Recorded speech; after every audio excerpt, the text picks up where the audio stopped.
Paper 1 का discussion आपका चल रहा है। पेपर 2 का डिस्कशन जो है, आज हम पेपर 2 के बारे में डिस्कस करेंगे कि कैसा पेपर आया था, आप लोगों ने क्या क्या चीजें की हैं, कैसे की हैं, और फर्दर जिन लोगों को 2021 या 2022 का पेपर देना है उनको एक बेसिक आइडिया कि हाँ ठीक है कैसा पेपर आपका यूपीएससी में आता है और कैसे आपको अटेम्प्ट करना है, आगे के लिए पढ़ाई कैसे करनी है। कुछ चीजें थी जो आपका एक्सपेक्टेड था, कुछ चीजें थी जो आपका अनएक्सपेक्टेड था। अनएक्सपेक्टेड की बात करें तो जैसे आपका जो पजल है, बहुत सारे लोग पजल की तैयारी करके जाते हैं, क्या ठीक है, और जनरली जब से तो आपका इंट्रोड्यूस हुआ है सीसेट 2011 से लेकर 2019 तक, मींस लास्ट ईयर का जो पेपर था, तब तक कोई ऐसा साल नहीं है जहां से 3 से 5 क्वेश्चन आपके कम से कम पजल के ना आए हों। पहली बार ऐसा है कि पजल का एक भी क्वेश्चन नहीं है, तो वो एक अनएक्सपेक्टेड था। दूसरी चीज कि अगर आप बात करिए कि जनरली जो आपका ब्रेकअप होता है सीसाइड के पेपर का, सीसाइड के पेपर का जो आपका ब्रेकअप है पिछले सालों की अगर बात की जाए तो आपका 2011 से लेके और 2019 तक अगर बात करें जनरली तो आपका ऐसे 80 क्वेश्चन आता है। तो एक बेसिक आइडिया अगर होता था तो ये होता था कि जो आपका डिस्ट्रीब्यूशन होता है वो आपका 30-30 और 20, 30-30-20 में ये आपका 30 कॉम्प्रिहेंशन, 30 रीजनिंग और 30 मैथ्स। इस बार एक अनएक्सपेक्टेड चीज और भी हुई है, कॉम्प्रिहेंशन आपका आउट ऑफ 80 क्वेश्चंस आपका जो बटा है ये आपका 25 क्वेश्चन कॉम्प्रिहेंशन के हैं और 55 क्वेश्चन आपका मैथ्स और रीजनिंग के हैं। 25 क्वेश्चन कॉम्प्रिहेंशन के हैं, 55 क्वेश्चन मैथ्स और रीजनिंग के हैं। अब अगेन वो बहुत ज्यादा सरप्राइज ये नहीं कह सकते हाँ 25 क्वेश्चन कॉम्प्रिहेंशन के कम हो गए, ऐसा कुछ नहीं है। जो सरप्राइज था वो यहां से था। इस 55 क्वेश्चन में फर्दर आप डिवाइड करोगे तो यहां आप पाओगे लगभग आपके 40 क्वेश्चन जो हैं वो मैथ्स से हैं,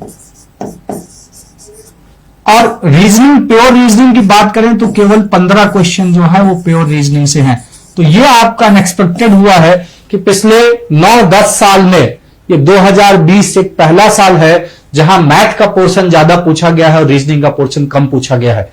नहीं तो बाकी सब साल में अगर आप पेपर देखेंगे तो रीजनिंग का पोर्शन ज्यादा आता था, मैथ का पोर्शन कम आता था। तो यहां एक अनएक्सपेक्टेड जो हुआ कि मैथ का पोर्शन एकाएक डबल हो गया। कहा क्वेश्चन 20, 15, 18, 12, 13, 2013 या 14 का पेपर आप देखो, 12 का पेपर आप देखोगे 2 क्वेश्चन आया हुआ था मैथ से। कहा वो एक सिनारियो चल रहा था, कहां 40 पहुंच गया। तो अब यहां पर कहा जाता था क्या ठीक है मैथ को आप छोड़ दो, कॉम्प्रिहेंशन और रीजनिंग से आपका क्वालिफाई हो जाएगा। तो अब एक तरीके से जो मैथ में वीक है या अपने आप को मैथ में कमजोर समझता है, आप उस तरीके से नहीं कह सकते हो कि मैथ में छोड़ के आप सीसाइट क्वालिफाई कर जाओगे। तो एक तरीके से आप मैथ मैंडेटरी हो गया है आपके लिए। मैथ में भी स्पेसिफिक की बात करें, मैं पिछले 6 साल से सीसाइट पढ़ा रहा हूं और मुखर्जी नगर की बहुत सारी डिफरेंट कोचिंग्स में पढ़ा रहा हूं। कुछ टॉपिक्स ऐसे आए हैं जहां तक मैंने पिछले 6 साल में उन टॉपिक्स को पढ़ाया भी नहीं है सीसेट में, और उसका मेन कारण यह था क्योंकि ना क्वेश्चन कभी वहां से आए और ना कभी एक्सपेक्टेड था कि ऐसे क्वेश्चन यूपीएससी में पूछे भी जा सकते हैं। वहां से अब क्वेश्चन आए हैं तो उनको अब एक होता है ना कि आपका दायरा बढ़ गया। अगले साल हो सकता है 40 आपका रीजनिंग से आए, 10 आपका मैथ से आए और 30 आपका फिर से कॉम्प्रिहेंशन कर दे। लेकिन क्या किया उसने, इस साल दायरा बढ़ा दिया मैथ्स का और टॉपिक साथ साथ में ज्यादा इंक्लूड कर दिए। क्या इंक्लूड किए हैं उन चीजों को डिस्कस करेंगे एक एक क्वेश्चन करते हुए कि भाई आपका किस किस तरीके का क्वेश्चन आया है। अब पहला क्वेश्चन है, ये एक मल्टीप्लाई दिया हुआ है और आपसे पूछा गया इसमें जीरो कितने होंगे। बात क्लियर हो रही है, जीरो कितने होंगे इस टोटल मल्टीप्लाई में। कभी मैंने नहीं पढ़ाया सीसाइड के बैच में, सीसाइड के बैच में जीरो निकालना, जीरो फाइंड करना, ये मैंने नहीं पढ़ाया। जनरली ये क्वेश्चन जो है वो आपका सी ग्रेड या एसएससी का एग्जाम है या क्लर्क का एग्जाम है या स्टेट लेवल पे जो आप एग्जाम देते हो सी ग्रेड के एग्जाम में, वहां पर पूछा जाता है बड़ा आसान सा। लेकिन बहुत सारे लोग, मेरे स्टूडेंट जो रहे हैं ऑलरेडी, जीएस का भी एक सेगमेंट में लेता हूं, तो जो रहे हैं स्टूडेंट, उन्होंने फोन करके पूछा सर ये तो पूरा कैलकुलेट करना पड़ा कैसे जीरो निकलता है, क्योंकि वो बीटेक और एमटेक वाले स्टूडेंट थे, कभी उन्होंने ये चीज नहीं पढ़ी। अब यहां बेसिक सा फंडा है, जीरो जो फॉर्म होता है आपका, ठीक है, voice is not heard Tarakeshwar, I don't know what is the issue, but I think voice is clear from my side. Okay, so यहां पर आपसे पूछा गया है जीरो कितने होंगे, तो बड़ा बेसिक सा कॉन्सेप्ट है कि जीरो का जो फॉर्मेशन होता है मल्टीप्लाई में, मल्टीप्लाई ही है सारा, जो जीरो का फॉर्मेशन होता है मल्टीप्लाई में, उसका बेसिक सा कॉन्सेप्ट है कि 2 गुणे 5 बराबर 10। बस यही चीज है आपका।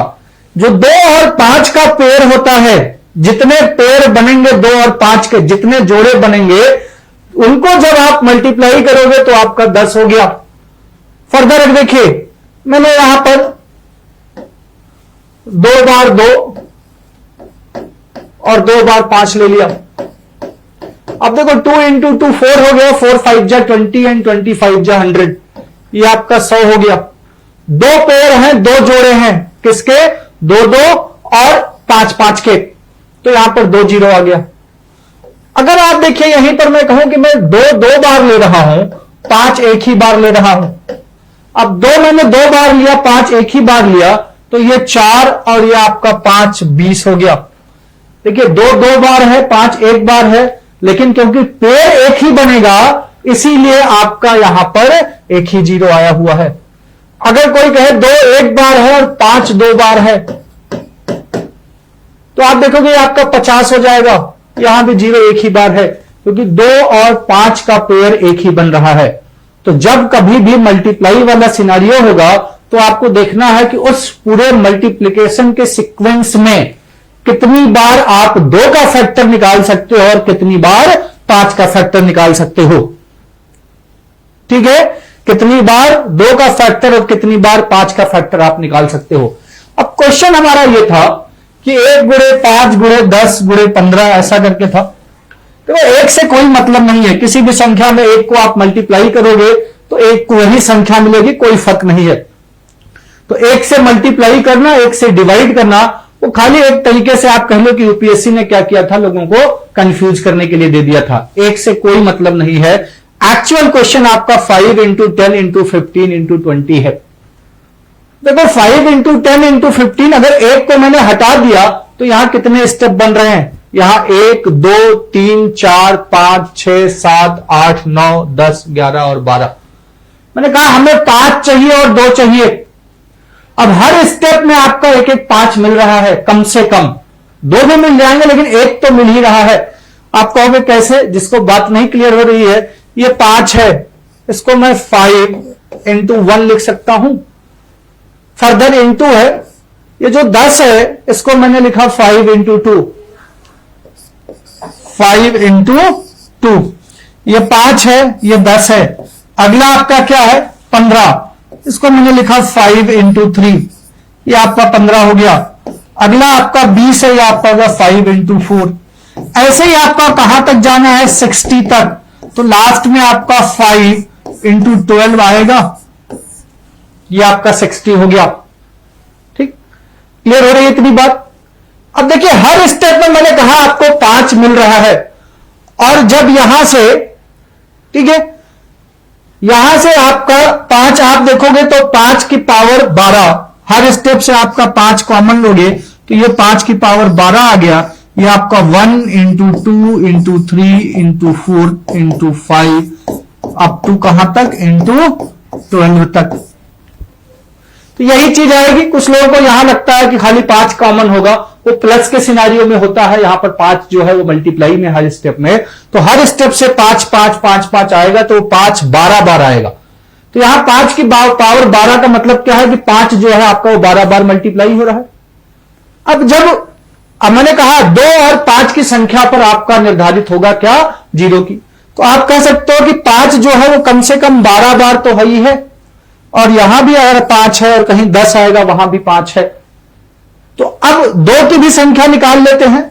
अब हमें एक चीज और ध्यान रखिए, यहां पर जब भी आपका मल्टीप्लीकेशन ऐसा हो जाए, नेचुरल नंबर्स का मल्टीप्लीकेशन हो जाए, नेचुरल नंबर्स मीन्स कि संख्या आपकी 1 से स्टार्ट हो रही है और एक नंबर तक जा रही है, तो वहां 2 का फैक्टर 3 का कोई भी वैल्यू निकालना हो तो आप करते क्या हो? यहां 1 से 12 तक है, स्टार्टिंग 1 से होनी चाहिए और लास्ट संख्या जो भी है, तो आप 12 ले लो।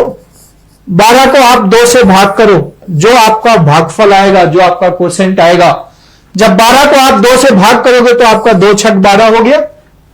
फर्दर आप 6 को जब 2 से भाग करोगे तो आपका देखो भाग हो रहा है, कब तक भाग करना है, जब तक आपका आसानी से वैल्यू कुछ ना कुछ मिलती चली जाएगी। तो 2 3 6 हो गया। फर्दर देखो 3 में 2 का भाग होगा, लेकिन यहां जो आपका सिंपलेस्ट वैल्यू है, डेसिमल वगैरह में नहीं जाना है। आप कहोगे 2 1 कम 2 1 बार जाएगा। अब आपका 1 छोटा हो गया, आप कहोगे 2 का भाग नहीं जाएगा। अब सिंपल सी बात यह है, ये हम क्या निकाल रहे हैं, 2 के फैक्टर कितने आएंगे। तो आपका जो पहला कॉलम है और पहली रो है, ये बेसिक तरीका है। पहला कॉलम और पहली रो जो है वो आपका यहां पर ये जुड़ गया, ये 6 3 और 9 1 10। तो ये जो 10 आया है ये आपका ये शो कर रहा है कि 2 है, 2 जो है वो आपका 10 बार आएगा। इस 1 इंटू 2 इंटू 3 से लेकर 12 तक 2 जो है वो आपका 10 बार आएगा। और आपका 5 जो है वो 12 बार तो कम से कम यही आया हुआ है। अगर आप एग्जाम में बैठे हो तो 5 इसमें कैलकुलेट करने की जरूरत नहीं है। मैं यहां 5 12 बार लिख ले रहा हूं, एग्जैक्ट वैल्यू 14 होगी। 5 12 ये कम से कम इतनी बार तो आएगा ही आएगा। इसमें कुछ प्लस और माइनस, प्लस भी हो सकता है, वैल्यू ज्यादा भी हो सकती है। अब देखिए मैंने कहा जितने पेयर होंगे 2 और 5 के, ठीक है, जितने पेयर होंगे 2 और 5 के उतने 0 बनेंगे। अब 10 बार 2 आया हुआ है और 5 जो है वो 12 बार, तो एक्चुअल में पेयर कितने बनेंगे। तो आप कहोगे 2 और 5 के आपके टोटल 10 पेयर बनेंगे, 10 जोड़े बनेंगे। तो अगर 10 पेयर बन रहे हैं तो आपके 10 0 होंगे। ठीक, एक्चुअल में यहां पर 5 की वैल्यू अगर कोई टोटल कैलकुलेट करेगा तो एग्जैक्ट जो आएगा वो 14 बार आएगा। ठीक है, 12 बार आपका यहां से और 5 जो है 2 बार आपका यहां से आ जाएगा। वो कैसे आएगा, वो भी ऐसे आप निकाल लोगे जैसे हमने 12 निकाला, 2 की वैल्यू निकाली हुई है। वो 5 को यहां से भाग करोगे, 5 दूनी 10। अब आगे 5 का भाग नहीं जाएगा 2 में, तो यही 2 वैल्यू हो गई। तो एक्चुअल में 12 प्लस 2 हो जाएगा। ये 12 तो पावर वाली वैल्यू हो गई, 2 आपका 1 से 12 तक। ठीक है, तो 14 हो गया। बट पेयर बनाने हैं 2 और 5 का। 2 और 5 के पेयर में क्योंकि 2 की संख्या कम है, जिसकी संख्या कम होगी वही आपका पेयर बनेगा। 2 10 ही बार है तो 10 पेयर बनेंगे, तो आपका 10 0 हो गया। अब ये कोई भी एक्सपेक्टेड नहीं था क्या, ठीक है, यहां से आपका क्वेश्चन आया, बट क्वेश्चन आया हुआ है तो आगे से ये आपका एक डोमेन बढ़ गया कि हाँ ये भी हमें पढ़ना है, 0 निकालना। और 0 निकालना ये इजी क्वेश्चन में से नहीं काउंट होता है। ये 5 का मल्टीप्लाई जो है मॉडरेट टू डिफिकल्ट वाले इस टॉपिक में पर्टिकुलरली मींस 0 निकालने में मॉडरेट टू डिफिकल्ट क्वेश्चंस में काउंट होता है। आई होप इतनी बात क्लियर है। मूव कर रहे हैं नेक्स्ट क्वेश्चन में। देखिए अच्छा क्वेश्चन है। यूपीएससी जो है वो आपका, ठीक है, यूपीएससी जो है हमेशा कुछ क्वेश्चंस ऐसे पूछती है कि जिसको बेसिक कॉमन सेंस है वो आपका इजीली हो जाता है। ठीक है, वो आपका इजीली कर लेता है क्वेश्चंस को, उसमें आपको प्रॉब्लम नहीं होती है। उनमें से एक क्वेश्चन ये था, कहा गया है एक्स वाई जेड 3 अंकों की एक संख्या है जहां जो है वो X plus Y plus Z जो है वो 3 का गुणांक नहीं है, 3 का मल्टीपल नहीं है।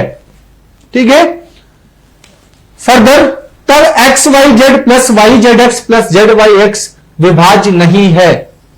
ठीक है, किससे विभाज्य नहीं है, किससे आपका वो डिवाइड नहीं होगा। 3 से 9 से 37 से X plus Y plus Z से। बड़ा सिंपल सा क्वेश्चन है, इसमें कोई भी आप वैल्यू रख लीजिए। भाई मैंने कहा कि आपका x बराबर 1, y बराबर 2, z बराबर 4। 3 क्यों नहीं रखा, क्योंकि उसने कहा है x plus Y plus Z 3 का मल्टीपल नहीं होना चाहिए। अगर मैं यहां 3 रखूंगा तो ये 1 प्लस 2 प्लस 3 ये आपका 6 हो जाएगा, और 6 जो है वो 3 का मल्टीपल है। आंसर पर यहां कोई फर्क नहीं पड़ेगा अगर 1 2 3 भी आप लेते हो। देखो जो संख्या हो गई आपकी, अगर एक्स वाई जेड में फॉर्म करूं तो एक्स वाई जेड आपका क्या हो गया, 1 2 4 124। 124 जो है वो आपका 3 का मल्टीपल नहीं है। 3 की अगर डिविजिबिलिटी आपको पता है, 3 की भाजकता अगर आपको पता है, तो आप कह सकते हो कि 2 1 3 और 4 7 जो अंकों का योग है, जो आपका सम ऑफ द डिजिट्स है, ये आपका 3 से डिविजिबल नहीं है, इसलिए 124 भी आपका 3 से डिविजिबल नहीं होगा। आई होप इतनी बात क्लियर है। सो अब फर्दर हमसे कहा गया है तब एक्स वाई जेड और Y Z X plus Z Y X किससे डिविजिबल नहीं होगा। बहुत सिंपल सी बात है, एक्स वाई जेड ऑलरेडी हमने 124 लिखा है, अगली वैल्यू आपसे कहा जा रहा है वाई जेड एक्स। अब वाई जेड एक्स अगर आप लिख रहे हो तो ये आपका 2 4 1 हो गया।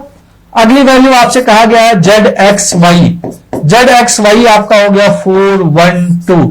इसी को तो प्लस करना है सबको, और इसको आप प्लस करोगे तो 2 1 3 और 4 आपका 7 हो गया, 4 1 5 2 7 हो गया, ये भी आपका 7 हो गया, 777 हो गया।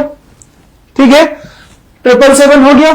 अब इजीली आप अपना आंसर निकाल सकते हो, इसमें कुछ नहीं करना था। जिसको 3 और 9 की डिविजिबिलिटी आती है, बहुत सारे लोग सोचने लगे कि ठीक है यहां से कुछ होगा, 3 और 9 की डिविजिबिलिटी आती है, आप डायरेक्ट आंसर निकाल सकते हो।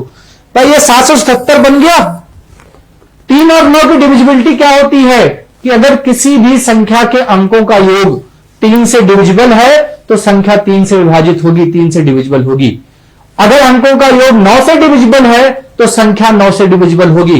जरा यहां देखिए, आपका 777 है, 777 के अंकों का योग क्या है, 777 के अंकों का योग आपका क्या होगा, 21 होगा। अब 21 3 से डिविजिबल है तो यह संख्या जो है वो 3 से डिविजिबल है, हमारा आंसर 3 नहीं होगा। हमसे कहा है किससे डिविजिबल नहीं है। अब 9 है, 9 जो है वो 21 को डिवाइड नहीं करेगा, तो 777 भी आपका 9 से डिविजिबल नहीं होगा, यही हमारा आंसर हो गया। 37 और एक्स वाई जेड तो आपको चेक ही नहीं करना है। बात क्लियर हो रही है? यस, ठीक है, वहां भी टीच करता हूं, वो क्लास शाम को 7 बजे अब होती है। ठीक है, वो शाम को 7 बजे होती है। तो देखिए ये आपका 777 है, 9 हमारा आंसर आ गया। बहुत सारे लोग एग्जाम में, जिन बच्चों से बात हुई, वो 37 से भी भाग करने लगे। भाई 37 से भाग करोगे, आपको बताना है किससे डिविजिबल नहीं होगा, 9 से नहीं होगा, ये हमारा आंसर हो गया।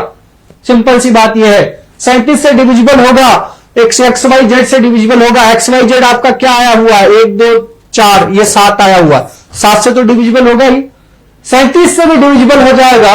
37 से अगर निकालना है तो मैं देखो 777 है आपका, इसको मैं 111 लिख सकता हूं, 7 इंटू 777 को 7 गुणे आपका 111 लिख सकता हूं।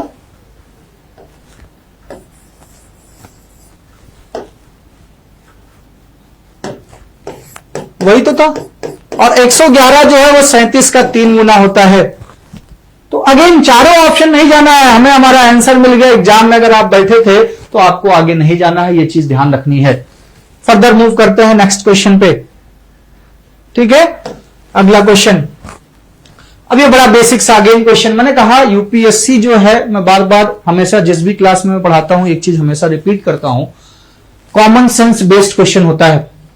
अगर बेसिक कॉमन सेंस है किसी का, तो अभी जो कल परसों का पेपर हुआ है उसमें 27 ही क्वेश्चन क्वालिफाई करने के लिए चाहिए। तो कि आपको कोई क्लास की जरूरत नहीं, किसी भी क्लास की जरूरत नहीं है। लेकिन अगेन अगर कॉमन सेंस आप एग्जाम में लेके गए हो तो। अगला क्वेश्चन देखिए, आपसे कहा गया है कि P minus 2016 Q plus 2017 R minus 2018 और S प्लस 2019 आपस में बराबर हैं। P, Q, R और S आपके नेचुरल नंबर्स हैं, प्राकृतिक संख्याएं हैं। आपसे कहा गया है सबसे बड़ी संख्या कौन सी है। ठीक है, सबसे बड़ी संख्या कौन सी है, यह आपसे पूछा गया है। एक चीज यहां पर यह बताइए भाई, P और Q को आप कंपेयर करिए, इन दोनों को बस। मान लीजिए मेरे पास P रुपए हैं और आपके पास Q रुपए हैं। मैं 2016 निकाल देता हूं, अपने पास से माइनस कर देता हूं, और आपको 2017 कहीं से मिलते हैं, तब आप मेरे बराबर आते हो। मैंने कहा मेरे पास P रुपए हैं, आपके पास Q है। मैंने 2016 रुपए किसी को दे दिए और आपको 2017 किसी से मिलते हैं, तब हम दोनों बराबर आते हैं। तो इसका मतलब सिंपल सा बात यह है, ये प्लस वाली वैल्यू है तो ऑटोमेटिकली हट जाएगी यहां भी और यहां भी। ठीक है, P 2016 है और R 2018 है। अब खाली माइनस वाली वैल्यू आपकी बचती है, P minus 2016 is equal to R minus 2018। Mathematically भी सॉल्व करते हैं और अगेन कॉमन सेंस वाली बात। फर्दर वही चीज, आपके पास P रुपए हैं, मेरे पास R हैं। आप 2016 कम करते हो, मैं 2018 कम करता हूं, तब आप और हम बराबर होते हैं। तो इसका मतलब था कि मैंने 2 रुपए ज्यादा कम किए आपसे, तो मेरे पास ज्यादा थे, यानी कि R की वैल्यू ज्यादा है। एक तो तरीका कॉमन सेंस वाला मौखिक हो गया, ओरली आप निकाल सकते हो। ठीक है।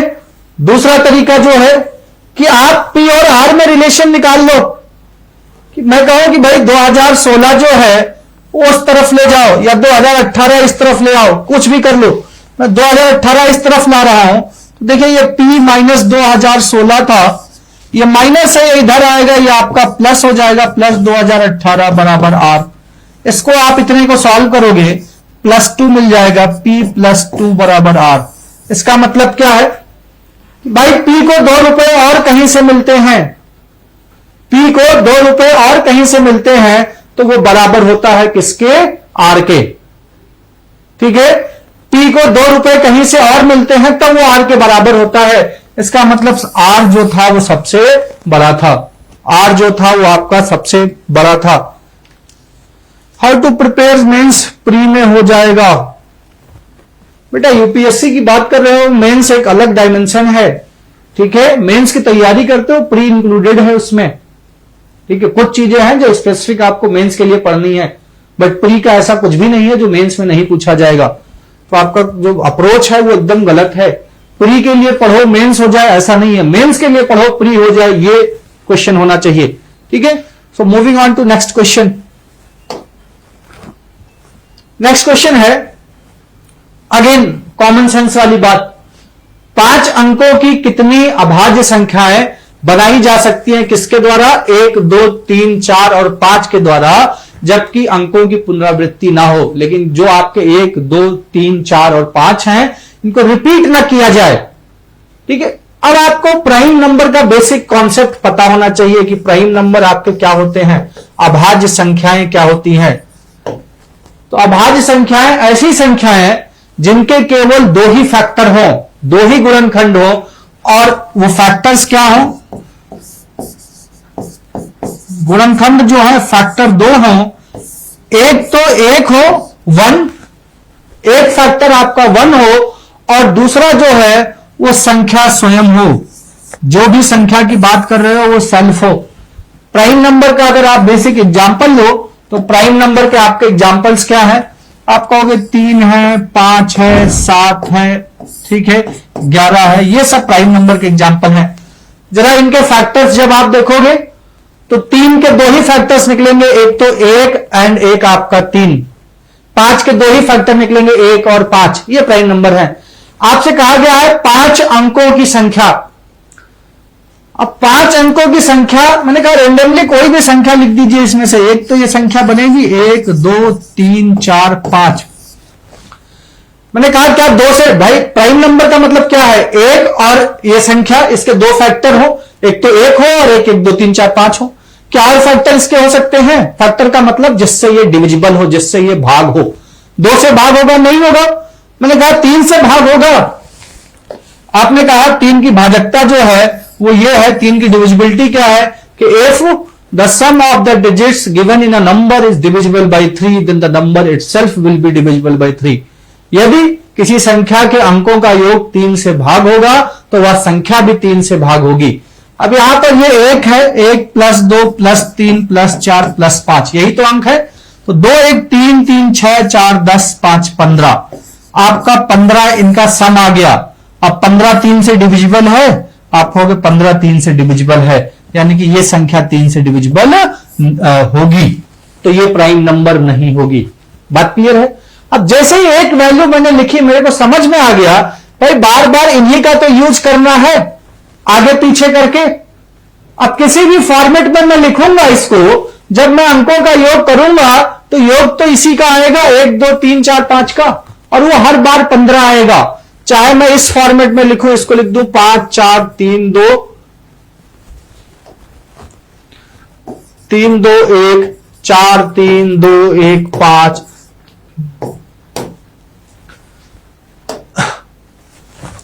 ठीक है, 3, 2, 4, 1, 5, किसी भी फॉर्मेट में मैं लिखूं, हमेशा जो इनका सम होगा,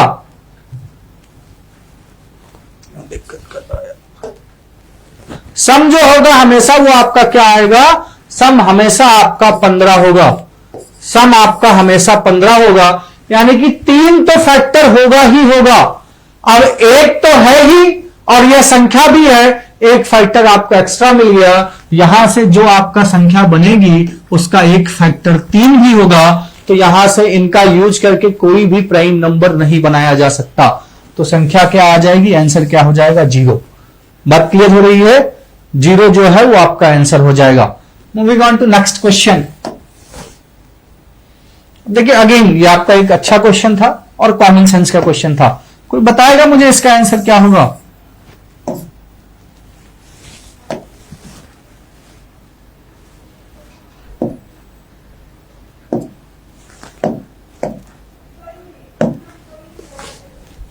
कहा गया है आपके पास में कि if you have 2 straight sticks of length 7.5 feet and 3.25 feet, आपके पास 2 छड़े हैं, 2 छड़ों में कहा गया है कि एक 7.5 फीट की है और एक 3.25 फीट की है, तो आप कम से कम कितनी लंबाई नाप सकते हैं, कम से कम कितनी लंबाई? अब यहां पर अगेन जो बच्चों का फीडबैक मिलता है, उन्होंने कहा, ठीक है, उन्होंने कहा कि कम से कम आते ही वो क्या करने लगते हैं, वो एलसीएम निकालने लगते हैं। बट एलसीएम का एक बेसिक फंडा है एलसीएम और एचसीएफ का, कि अगर आप मान लीजिए 3 संख्याओं का ए, बी और सी, 3 संख्याओं का एलसीएम आप निकाल रहे हो, तो एलसीएम जो भी होगा, जो इनमें सबसे बड़ी संख्या है उसके बराबर या उससे बड़ा होगा। एलसीएम का बेसिक कॉन्सेप्ट यही है कि जितनी भी संख्याओं का आप एलसीएम निकाल रहे हो, तो जो आपका एलसीएम की वैल्यू होगी वो आपकी जितनी भी संख्याएं दी हुई हैं उन संख्याओं में सबसे बड़ी संख्या के बराबर या उससे बड़ा होगा हमेशा। सेम चीज एचसीएफ का कॉन्सेप्ट है कि जितनी भी संख्याएं दी हो, एचसीएफ हमेशा छोटी संख्या के बराबर या फिर उससे छोटा होगा, उससे बड़ा नहीं हो सकता है। बट यहां ना एलसीएम लग रहा है ना एचसीएफ लग रहा है, यहां बेसिक सा कॉन्सेप्ट है कि आपके पास 2 डंडे हैं, एक 7.5 फीट का है, एक 3.25 फीट का है। सो शाश्वत ड्रीम फॉर सिविल सर्विसेज, ठीक है, तो सही है आपका। भाई सिंपल सी बात है, एक स्टिक जो है, एक छड़ जो है वो 7.5 मीटर की है,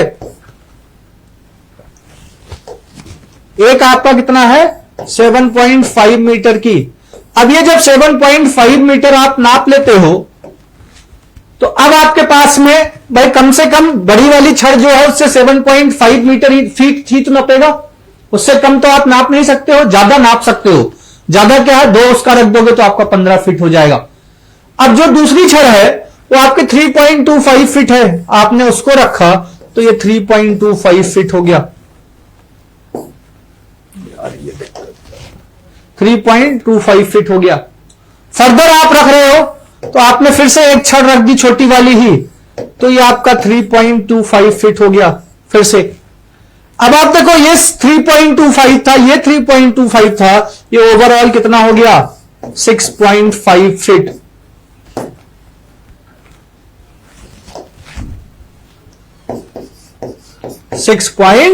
.5 फीट। जस्ट वेट,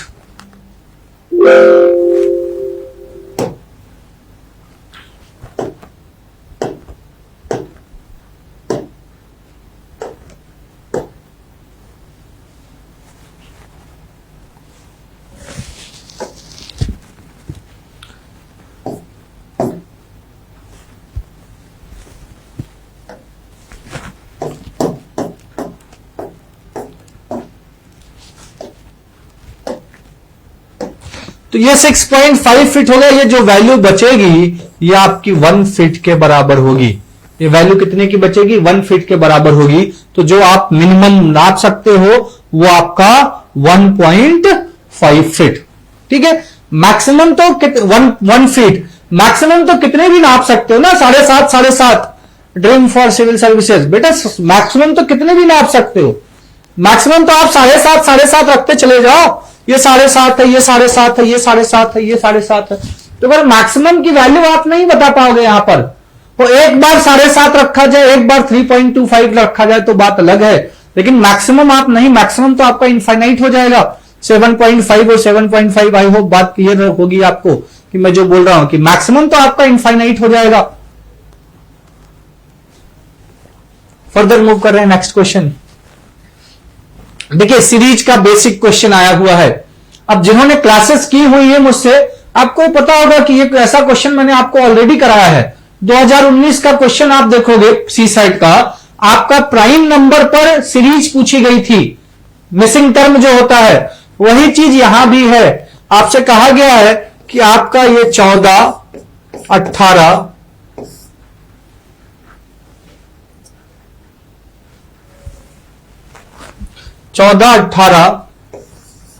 20, 24,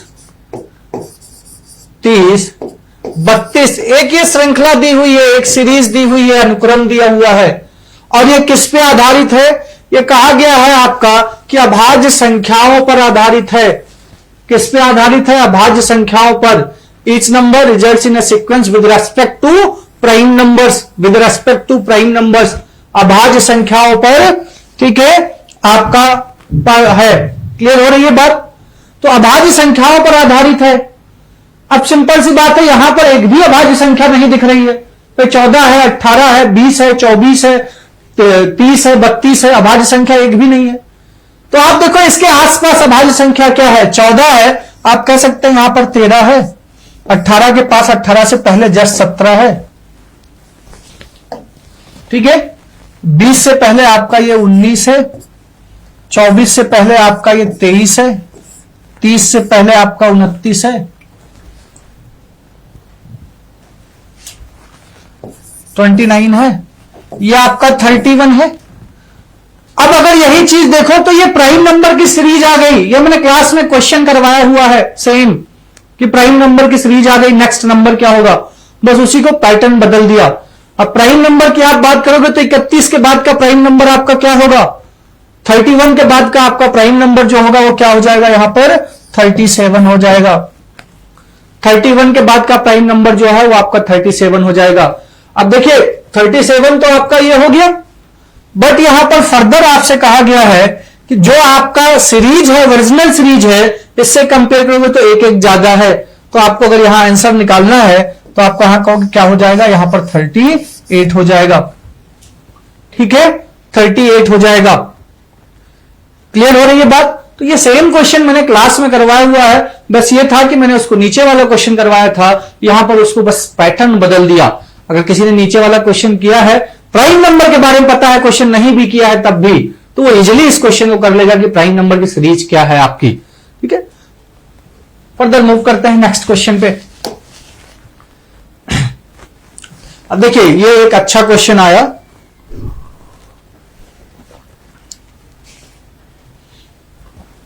किसी ने अगर ये क्वेश्चन देखा होगा तो बताएगा इस क्वेश्चन का आंसर क्या होगा।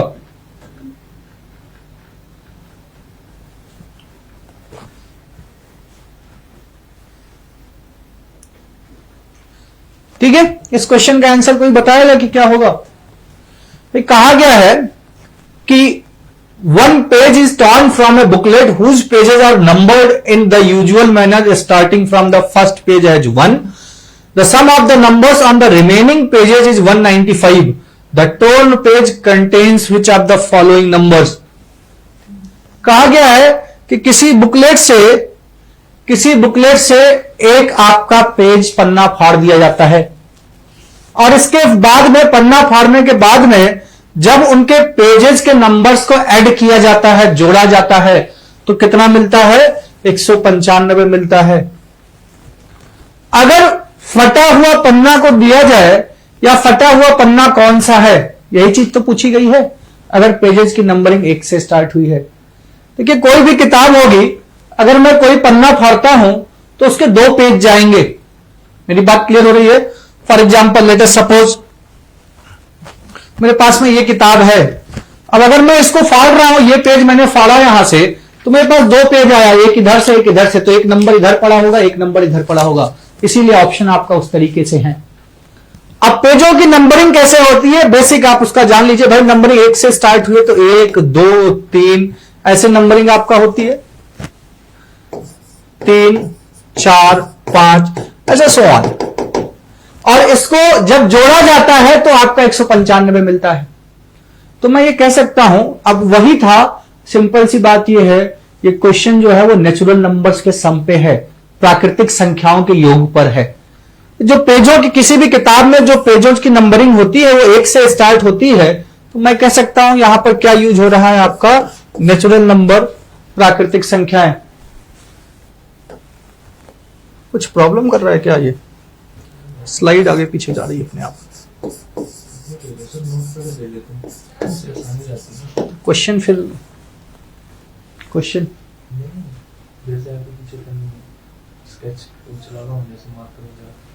चलो ठीक है, कोई नहीं।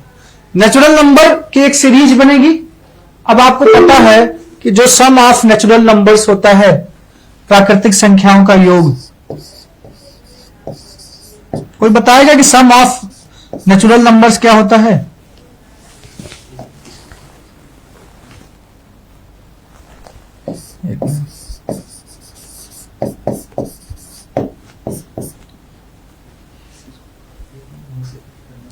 यहां से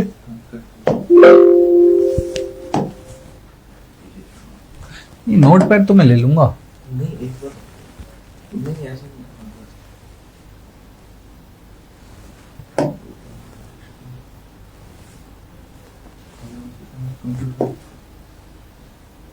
सरिया आ जाएगा ना, अब नहीं जाएगा, इधर उधर नहीं भागेगा, स्लाइड कर लो।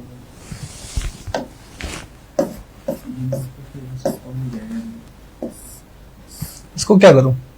इसको करोगे ना, इधर उधर नहीं भागेगा। नहीं तो इसको तो मैंने कर ही नहीं रहा हूं ना। हाँ देखो नहीं जा रहा।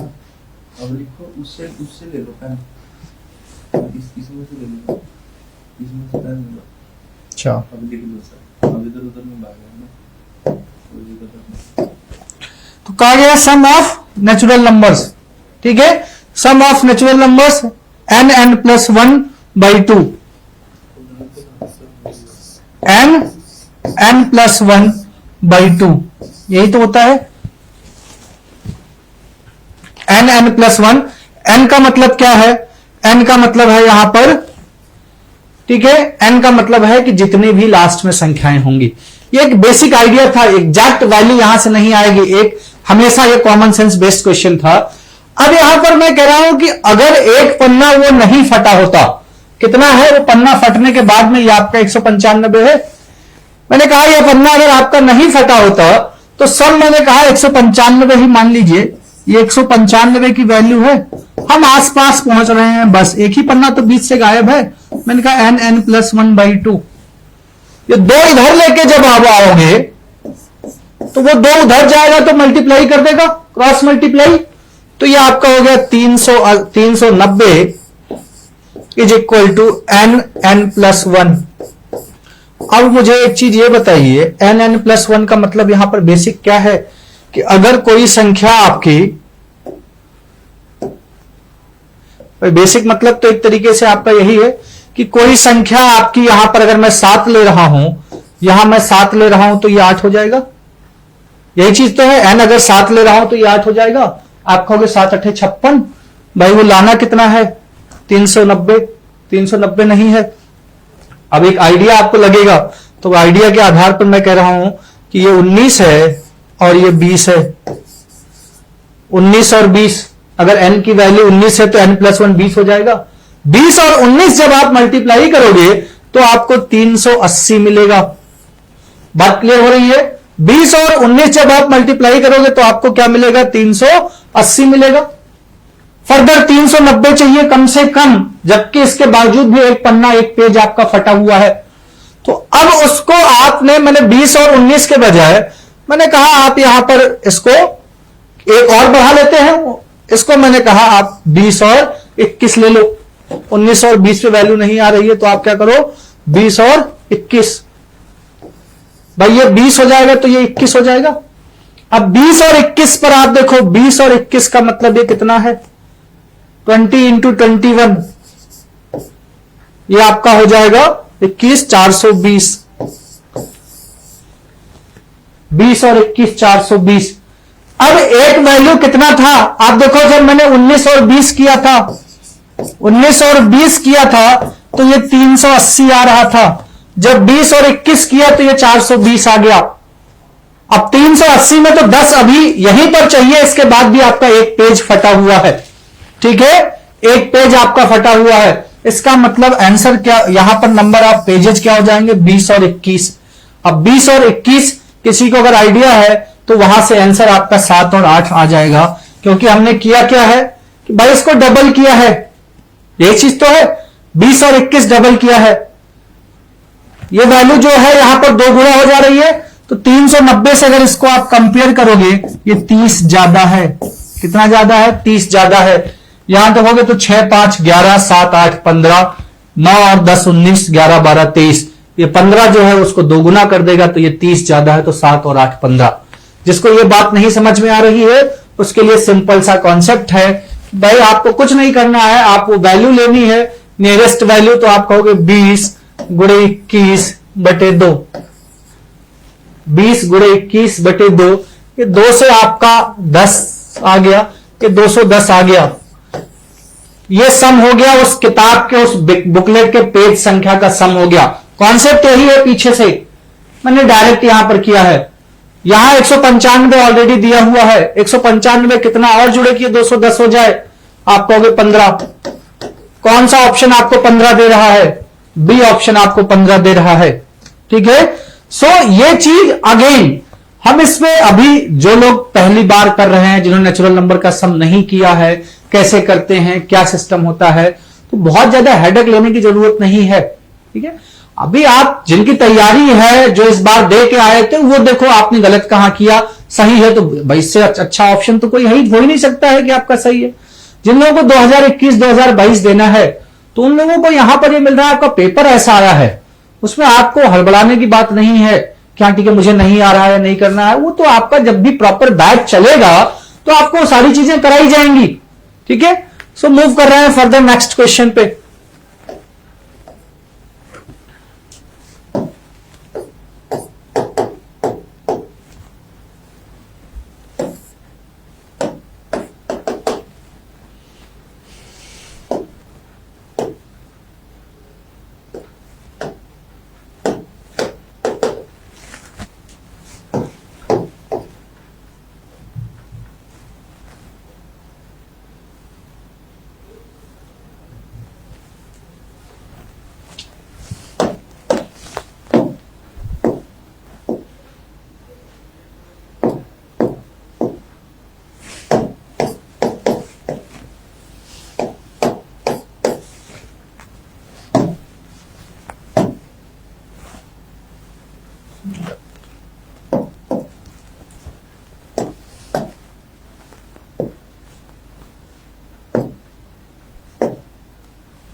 ठीक है, सो नेक्स्ट क्वेश्चन आपका देखो, ये आपका लेटर सीरीज का क्वेश्चन आया था। ठीक है, लेटर सीरीज का आपका क्वेश्चन आया हुआ था एक। अब लेटर सीरीज अगेन, इससे पहले भी 2019 में भी क्वेश्चन आपका लेटर सीरीज का आया हुआ था और इस बार भी पूछ लिया, तो लगातार 2 सालों से आपका लेटर सीरीज का क्वेश्चन जो है वो आपका आ रहा है। तो लेटर सीरीज में आप देखिए कहा गया है कि निम्न जो आपकी श्रृंखला दी हुई विन्यास पर ध्यान कीजिए, जिसमें कुछ लुप्त वर्ण है, आपको बताना है क्या आपका मिसिंग है। तो यहां पर जो सीरीज है वो आपकी ए बी, फिर यह वैल्यू आपकी मिसिंग है। ठीक है, फर्दर आप देखोगे तो यहां पर आपका अगेन ये वैल्यू मिसिंग है, ये मिसिंग है और ये मिसिंग है, 4 वैल्यू आपकी मिसिंग है। तो अगेन जो सिस्टम होता है आपका लेटर सीरीज का फॉर्मेट का, वो आपका 2-3 तरीके से आपका होता है। एक आपका ग्रुप वाला सिस्टम होता है, ग्रुप में सेम फॉर्मेट में मीन्स 4-4 का, 5-5 का या 3-3 का, जैसा भी है। यहां पर जो आपका सीरीज बन रही थी वो आपका बन रहा था, जो पहली सीरीज है वो आपकी 6 लेटर्स की है, फिर आपकी ये 4 लेटर्स की है, फिर आपकी फिर से 6 लेटर्स की बन जा रही है, लास्ट में फिर से 4 लेटर की है। ये आपका कॉन्सेप्ट है बेसिक। ठीक है, अगेन वो बेसिक डिटेल में जब चीजें पढ़ेंगे तो आपको एक आइडिया लगता है कैसे कैसे चीजें यहां पर होती हैं। तो यहां पर ए बी ये फर्दर आपका ए बी बन जाएगा। अगली वैल्यू आपकी सी आएगी, A B 3 pair A B के हो गए, फिर 2 पेयर सी बी के हैं, फिर से यहां सी आएगा, फिर से आपका 3 पेयर CD CD CD के हैं, फिर लास्ट में E आएगा तो लास्ट पेयर आपका फिर से ED ED का हो गया। तो यहां जो शुरुआत हो रही है 3 पेयर आपके AB के हैं, फिर 2 पेयर आपके CB के हैं, फिर से 3 पेयर जो है वो आपके CD के हैं, लास्ट के 2 पेयर जो है वो आपके ED के हैं। तो जो ऑप्शन आ जाएगा वो आपका ACCE आ जाएगा आंसर जो है। ठीक है, आई होप इतनी बात क्लियर है। फर्दर मूव करते हैं नेक्स्ट क्वेश्चन पे।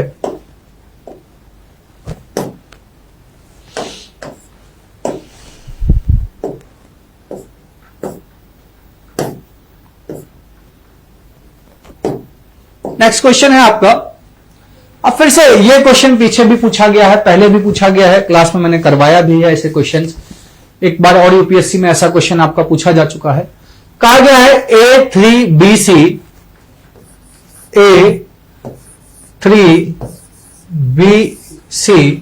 और DE2F जब इनको जोड़ा जाता है तो आपको जो वैल्यू मिलती है वो आपको मिलता है 15,902। 15,902। अब यहां पर जो आपका दिया गया है, अगर आप देखोगे यहां पर कहा जा रहा है कि जो ABC और DEF हैं, मीन्स संख्या के आधार पर जो आपके अक्षर यूज हुए हैं, जो लेटर्स यूज हुए हैं, उनकी वैल्यू जो है वो 3 से बड़ी है। अब और भिन्न है, 3 से बड़ी है और अलग अलग है। कौन कौन से अक्षर यूज किए गए हैं भाई? ABCDEF, ये 6 अक्षर यूज किए गए हैं, ABCDEF। और 3 से जब वैल्यू की बात होगी तो आपके पास जो वैल्यू अवेलेबल है 3 से बड़ी 4 है, 5 है, 6 है, 7 है, 8 है और 9 है। 6 वैल्यू भी अवेलेबल हैं, तो 6 अक्षर हैं और 6 ही वैल्यू हैं, यानी कि सबकी एक अलग अलग वैल्यू होगी। आपसे कहा गया है A और D का डिफरेंस, A और D का अंतर आपसे पूछा गया है। अब सिंपल सी बात यह है, C और F से यहां पर 2 आना है। C और F दोनों की ही वैल्यू आपकी 3 से बड़ी होनी चाहिए। तो अब यहां पर 4, 5, 6, 7, 8, 9 2 वैल्यू को आप जब जोड़ के यहां जोड़ना है, यहां 2 आना चाहिए। तो जब 3 से बड़ी वैल्यू लेनी है तो एक्चुअल में यहां 2 नहीं आएगा, आएगा कितना? 12 आएगा। अब 12 आएगा तो 12 2 तरीके से हो सकता है क्या? या तो आपका यहां पर आप 7 और 5 यूज करिए और या फिर 8 और 4 यूज करिए। 2 ही ऑप्शन है कि 7 और 5 यूज कीजिए या 8 और 4 यूज कीजिए। तो यहां स्टार्ट आपको करना था, चाहे आप 7-5 से स्टार्ट कीजिए, चाहे 8-4 से स्टार्ट कीजिए। मैंने कहा 7 और 5 से मैं स्टार्ट कर लेता हूं। अब यहां किसी को भी 7 मानिए, C और F में कोई फर्क नहीं पड़ेगा आपके अल्टीमेट आंसर पे। तो 7 और 5 मैंने माना, ये 12 आ गया। एक इधर हासिल आ जाएगा, कैरी आ जाएगा। अब आप देखो 2 और 1 ये 3 हो गया, यहां 0 आना है। अब 2 1 3 हो रहा है, अगर 0 आने का मतलब है फिर तो 10 आएगा, तो B की वैल्यू 7 लेनी पड़ेगी। 7 आप ऑलरेडी ले चुके हो, किसकी वैल्यू? C की, तो 7 B की नहीं ले सकते हो। इसका मतलब क्या है? मैंने कहा था यहां 2 पेयर आपके बनेंगे, 7 और 5, 8 और 4। इसका मतलब यहां 7 नहीं लेना था, क्या लेना था? 8 लेना था। अब आप देखो 8 4 12 हो गया, 12 का 2 आया, 1 हासिल आ गया, 1 और 2 3, तो B की वैल्यू अगर 7 आएगी तो 7 3 10 हो गया। ये आपका एक कैरी है, एक हासिल जो आया है वो वैल्यू है। 7 3 10 हो गया, फिर से एक इधर हासिल आता है, तो 3 और 1 4 हो गया। 4 में और कितना जोड़े कि नीचे 9 हो जाए, तो आप कहोगे E की वैल्यू अगर 5 हो जाएगी तो 5 4 9 हो गया, कोई हासिल नहीं आ रहा है। तो यहां अगर आप देखोगे 4 हमने लिख लिया है, 5 कर लिया, 7 कर लिया, 8 कर लिया, 6 और 9 बचा है। तो ऑटोमेटिकली A और D की वैल्यू 6 और 9, किसी की वैल्यू 9 लीजिए, किसी की 6 लीजिए, आंसर पर फर्क नहीं पड़ेगा। 6 और 9 जोड़ोगे आपका 15 मिल जाएगा। आपसे A और D का डिफरेंस पूछा है, तो एक वैल्यू 6 है और एक वैल्यू 9 है, तो डिफरेंस आपका क्या हो जाएगा? 3 हो जाएगा। कुछ लोग थोड़ा सा गड़बड़ करते हैं क्या, और ऑब्वियसली प्रैक्टिस नहीं है तो वो एक ह्यूमन नेचर होता है गड़बड़ करने का। सोचते हैं किसकी वैल्यू लें, 4 और 8, F की लें या C की लें, तो उसमें एक कंफ्यूजन और क्रिएट होता है। ये 6 और 9 लें, किसकी वैल्यू 6 और 9 लें? A की या D की? A की वैल्यू 6 लें या A की वैल्यू 9 लें? तो हमेशा ध्यान रखिए इस तरीके के क्वेश्चन में किसी को भी आप 8 लीजिए, किसी को भी 4 लीजिए, या यहां पर किसी को भी 6 लीजिए, किसी को 9 लीजिए, आपके आंसर पे कोई फर्क नहीं पड़ेगा। तो ये कुछ बेसिक सी चीजें हैं जिनको आपको ध्यान रखना है। फर्दर मूव कर रहे हैं नेक्स्ट क्वेश्चन पे।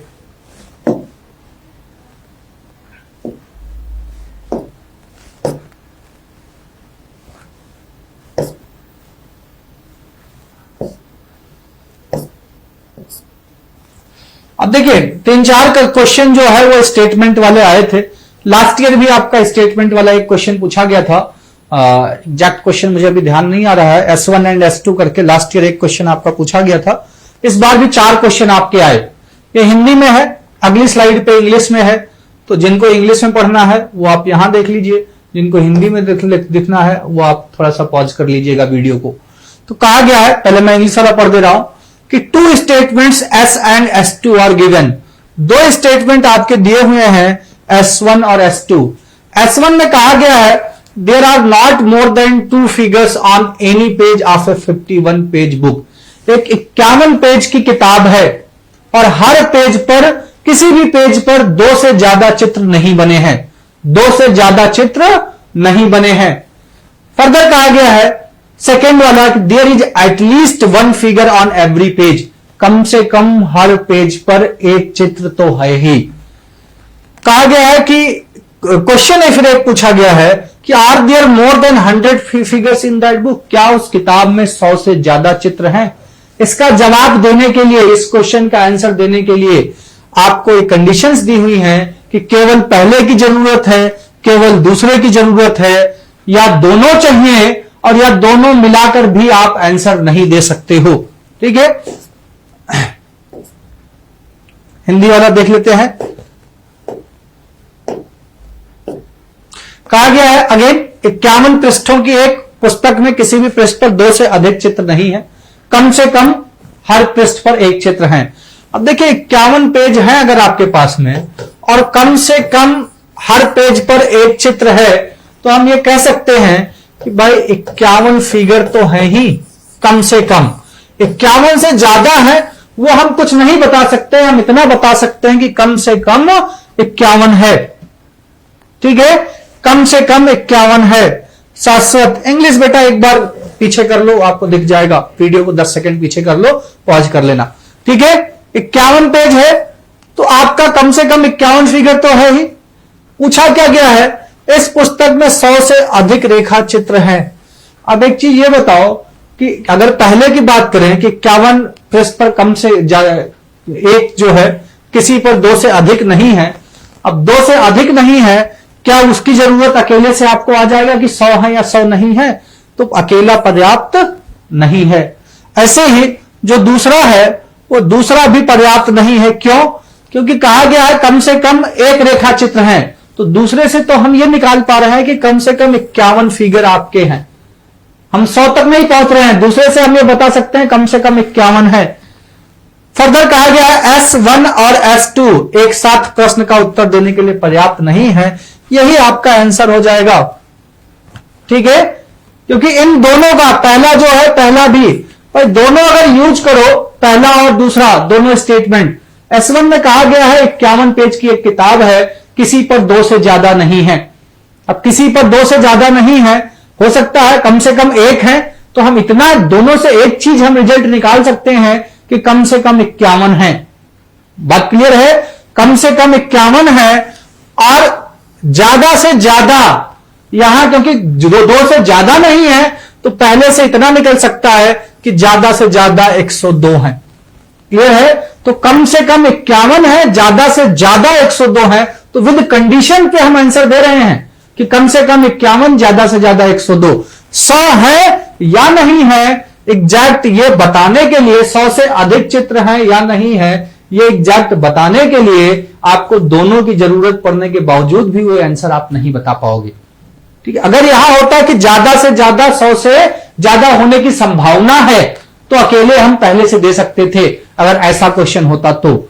अगर यहां पर एक लगा देता संभावना है तो ठीक है, बोथ नहीं दे सकते हैं बेटा, ये चीज ध्यान रखो। दोनों जो है वो पर्याप्त नहीं है, क्योंकि यहां से आपका 100 से अधिक है ये आप नहीं बता सकते हो।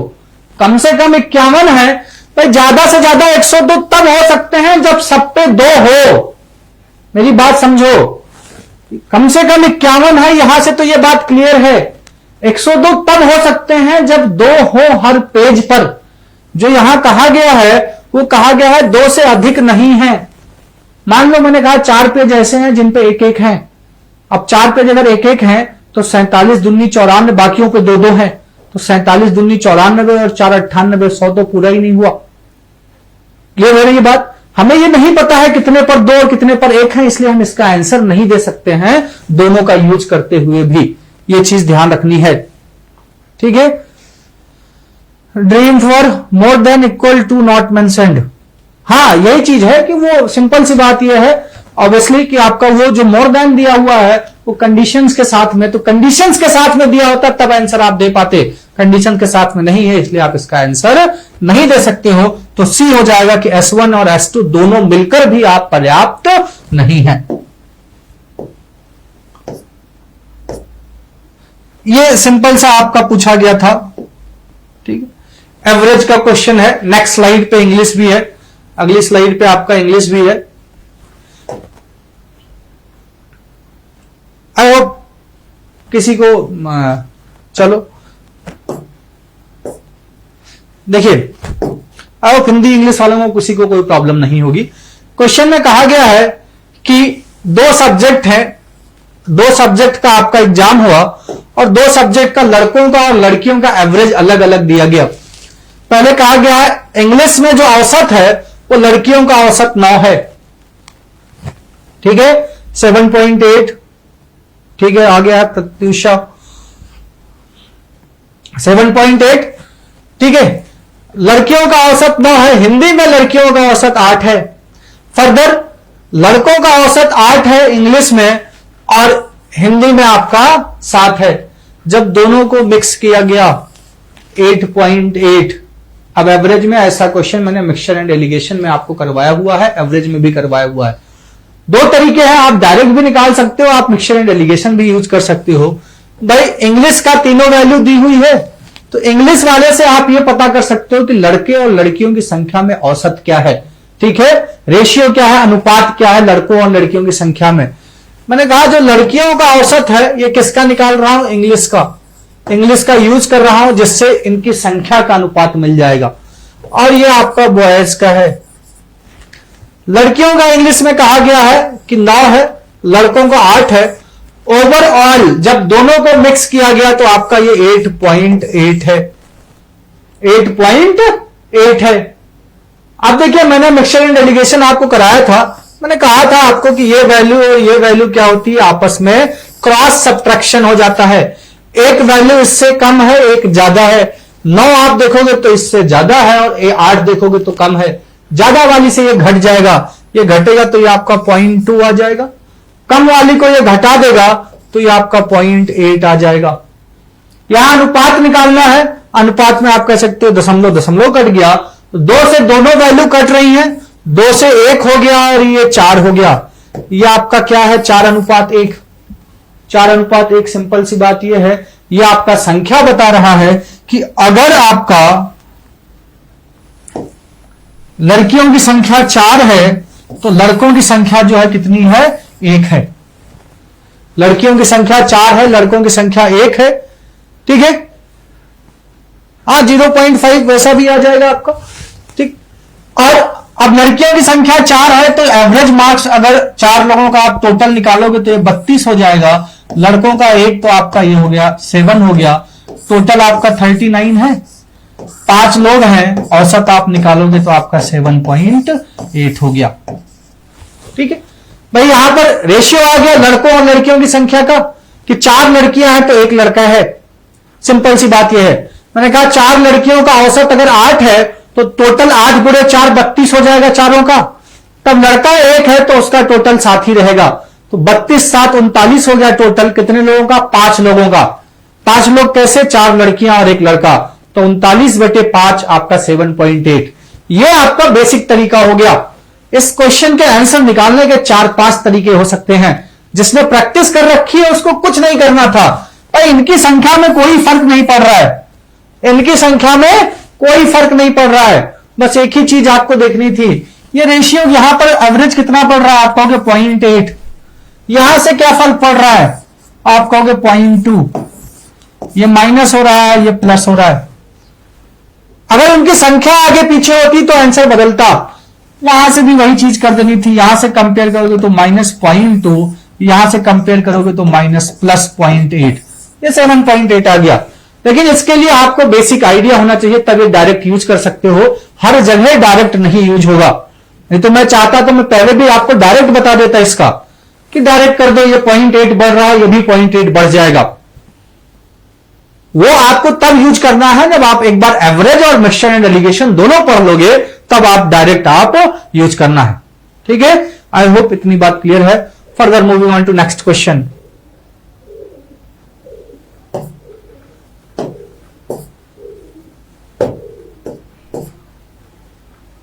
कैलेंडर का क्वेश्चन पूछा गया था।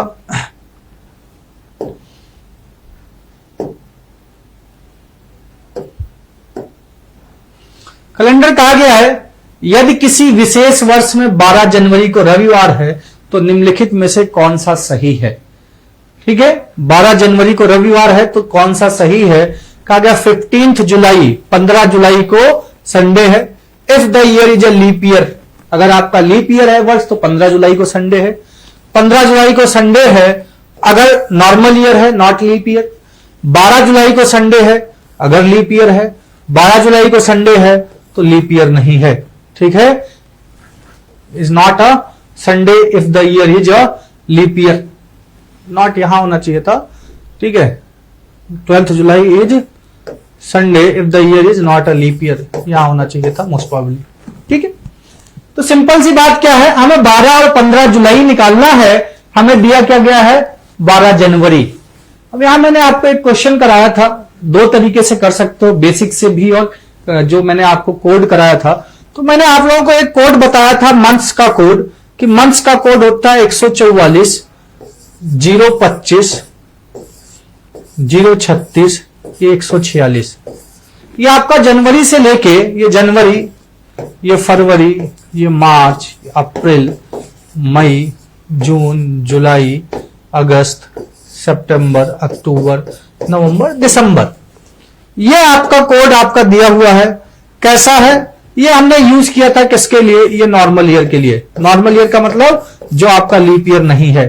लीप ईयर के लिए मैंने क्या कहा था कि बस जनवरी फरवरी में आप एक एक कम कर दो, तो 0 ये 3 हो जाएगा, बाकी सारा सब सेम रहेगा। ये 4 है, ये 0 है, ये 2 है, ये 5 है, ये 0 है, ये 36 है, ये 146 है। बात किसकी कही जा रही है, जनवरी की क्वेश्चन में दिया है और जुलाई आपका यहां पर ऑप्शंस में दिए हैं। मैंने आपको बताया था जिस मंथ का कोड सेम होता है उसका कैलेंडर भी सेम होता है। बात क्लियर है, जिस मंथ का कोड सेम होता है उसका कैलेंडर भी सेम होता है। अब देखोगे जुलाई, यहां जनवरी जो है वो 0 है, कब, जब लीप ईयर है। जुलाई भी 0 है किस केस में, जब लीप ईयर है। तो 12 जनवरी को जो दिन यहां था, 12 जनवरी को संडे था, इसका मतलब यहां भी 12 जुलाई को क्या हो जाएगा, संडे हो जाएगा। किस कंडीशन में, लीप ईयर वाले में। आप देखिए नॉर्मल ईयर में यहां जनवरी 1 है, जुलाई जो है वो 0 है, तो नॉर्मल ईयर का कैलेंडर समान नहीं होगा जनवरी और जुलाई का। किसका, लीप ईयर का, क्योंकि 12 जुलाई आपका दिया हुआ है सी ऑप्शन कि 12 जुलाई संडे होगा अगर आपका लीप ईयर है। यहां देखिए 12 जनवरी को रविवार है, संडे है। अगर 12 जनवरी को संडे है तो 12 जुलाई भी संडे हो जाएगा। किस केस में, जब वो आपका लीप ईयर होगा। ठीक है, ये आपका लीप ईयर होगा।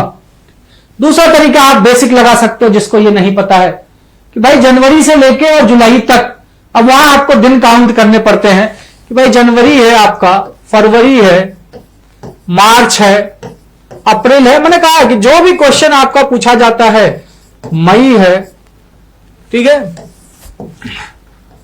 जून और जुलाई की बात हो रही है। जनवरी, 12 जनवरी आपका दिया हुआ है, क्या संडे। जनवरी में अभी और कितने दिन बाकी हैं, भाई आप कह सकते हो 31 की जनवरी होती है, जनवरी आपका 31 बाकी है। मैं नॉर्मल ईयर मान के चल रहा हूं, 31 की जो होती है तो आपका यहां पर बाकी जो है वो आपका 19 बाकी है। फरवरी की अगर बात करूं तो फरवरी आपका जो होता है, फरवरी नॉर्मल ईयर और लीप ईयर दोनों में अलग अलग हो जाएगा। नॉर्मल ईयर में 28, लीप ईयर में 29। तो मैं नॉर्मल ईयर का सिनारियो मान के चल रहा हूं। लीप ईयर होगा, यहां पर एक हम बढ़ा देंगे। फरवरी पूरी बाकी है तो 28, मार्च पूरा है ये 31, अप्रैल आपका पूरा है ये 30, मई जो है वो आपका 31, जून पूरा है ये 30 और जुलाई 12 जुलाई में निकाल रहा हूं, 15 जुलाई में मैं आगे बढ़ा लूंगा जो भी रिक्वायरमेंट होगी। तो आप ऐसे भी कर सकते हो, इसमें भी फर्दर 28 को आप 0, ठीक है। मैंने क्लास में कैलेंडर वाले में आपको डिटेल में चीजें कराई हुई हैं। तो आपके पास दो तरीके हैं करने के, एक तो आपका जो आपका बेसिक फार्मूला है, मंथ्स का कोड है, उसका यूज करके, और एक आपका लॉजिक जो नंबर ऑफ डेज आपके बाकी हैं, नंबर ऑफ डेज किसी मंथ में होते हैं, उसका यूज करके। दोनों ही तरीके से आप कर सकते हैं, ठीक है। सेकंड वाला लंबी प्रोसेस नहीं है, सेकंड वाला कभी आपका गलत नहीं होगा। सेकंड वाला मैंने प्रैक्टिस करवाया है सेकंड वाले से, मैं इसको 28 लिखूंगा ही नहीं।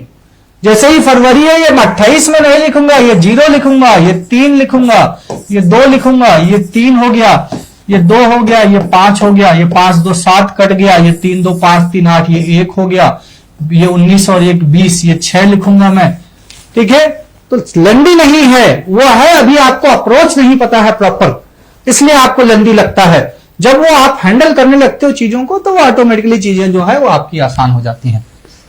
फर्दर मूव कर रहे हैं नेक्स्ट क्वेश्चन पे।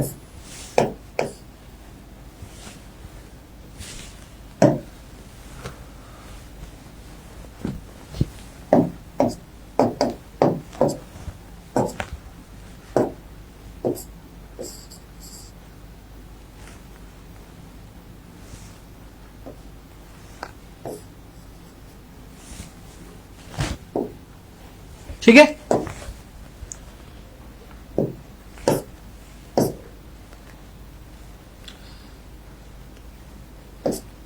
और फिर से आपका स्टेटमेंट वाला क्वेश्चन आपका एक पूछा गया था,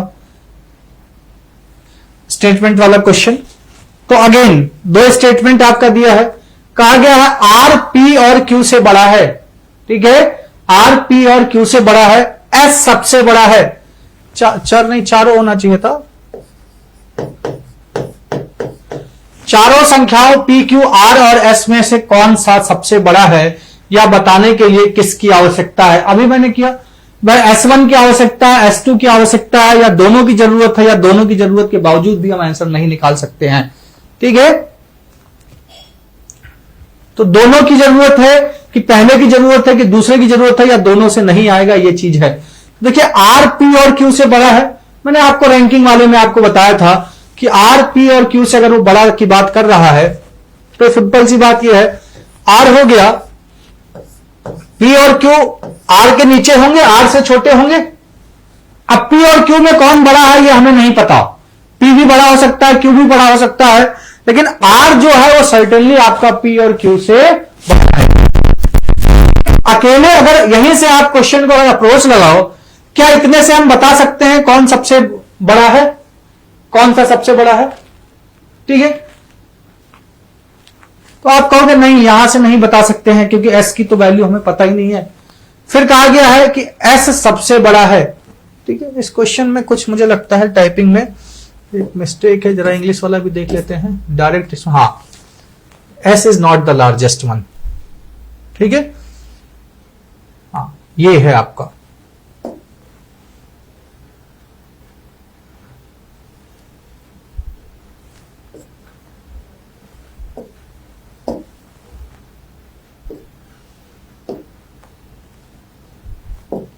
तो यहां अगर देखें कहा गया R is greater than P as well as Q, तो आर जो है वो आपका पी और क्यू से बड़ा है। फिर कहा गया है एस जो है वो not the largest one, S सबसे बड़ा नहीं है। अब सिंपल सी बात है कि अगर एस सबसे बड़ा नहीं है तो पहला अगर मैं कहूं कि पहला अगर अकेले का, तो अकेले से अभी एस मिसिंग है केवल पहले में, तो हम ये नहीं बता सकते हैं कि पहले से हमारा आंसर नहीं आएगा। तो कहा है जहां पर एस अलोन इज सफिशिएंट वो नहीं होगा। फिर दूसरा कहा गया S is not the largest one, अगर खाली सेकेंड को कंसीडर करो आप, तो आपको यह मिल रहा है कि एस सबसे बड़ा नहीं है, यह चीज आपको मिल रही है। तो एस सबसे बड़ा नहीं है, सेकेंड से अभी भी पी क्यू आर के बारे में सेकेंड से इंफॉर्मेशन नहीं मिल रही है, तो S2 अकेले भी जरूरत नहीं है।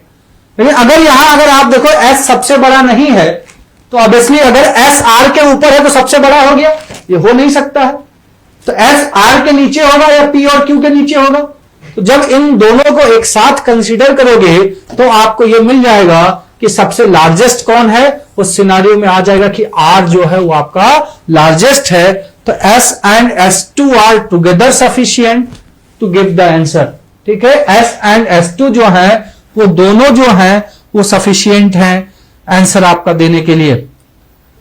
निशु पांडे, आप एक बार रिजोल्यूशन अपना सेट कर लो। ठीक है, रिजोल्यूशन आप सेट कर लो। सो S1 और S2 जो है वो दोनों जरूरत है। अप्रोच क्या होती है कि आप जो पूछा गया पी क्यू आर और एस में सबसे बड़ा कौन है, तो मैंने पहले स्टेटमेंट को लिया। पहले स्टेटमेंट में कहा गया है कि आर जो है वो आपका ग्रेटर देन है किससे, पी और क्यू दोनों से। तो वहां से एस का पता नहीं चल रहा था, तो एस कहां जाएगा, इसलिए हम पहले से आंसर नहीं दे सकते हैं। दूसरे में इतना ही दिया गया है, S is not the largest one. तो अकेले दूसरे को जब आप कंसीडर करते हो तो ना तो पी के बारे में पता है, ना क्यू के बारे में, ना आर के बारे में। जब दोनों को कंबाइन करोगे तो आपको पता चलेगा अच्छा आर पी और क्यू से बड़ा है और एस सबसे बड़ा नहीं है। तो एस सबसे बड़ा होने का मतलब है अगर एस आर से बड़ा हो जाएगा तो सबसे बड़ा हो जाएगा। तो एस सबसे बड़ा नहीं है, इसका मतलब या तो आर से छोटा है या पी और क्यू से छोटा है। तो यानी कि अगर दोनों को कंबाइन करोगे तो आपको आपका आंसर मिल जाएगा कि आर सबसे बड़ा है। अगर इसमें कहा जाए सबसे छोटा कौन है तो आंसर क्या होगा, आप लोग बताइए। अगर इसी में कहा जाए कि आपको बताना है कि सबसे छोटा कौन सा है और आपके जो दो स्टेटमेंट दिए हुए हैं इनमें से किसका यूज करके बताया जा सकता है कि सबसे छोटा कौन है।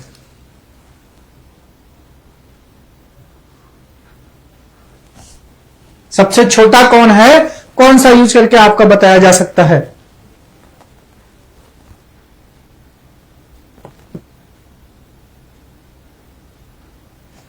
सबसे छोटा आप नहीं बता सकते हो दोनों का यूज करके भी, क्योंकि एग्जैक्ट ना तो पी और क्यू के बारे में पता है कि पी और सबसे छोटा के लिए तो सबसे छोटे के बारे में इंफॉर्मेशन चाहिए ना कुछ। तो सबसे छोटा आप बता ही नहीं सकते हो दोनों का यूज करके, क्योंकि सबसे छोटा तो पी और क्यू का भी रिलेशन नहीं पता है, फर्दर एस का भी रिलेशन नहीं पता है with respect to P and Q. तो एस का भी रिलेशन नहीं पता है कि पी और क्यू के रेस्पेक्ट में क्या है।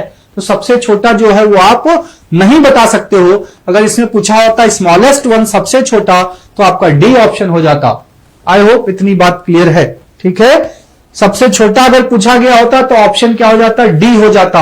आप दोनों का यूज करके भी आप अपना आंसर नहीं निकाल सकते हो। Moving on to next question. I hope इतनी बात क्लियर है।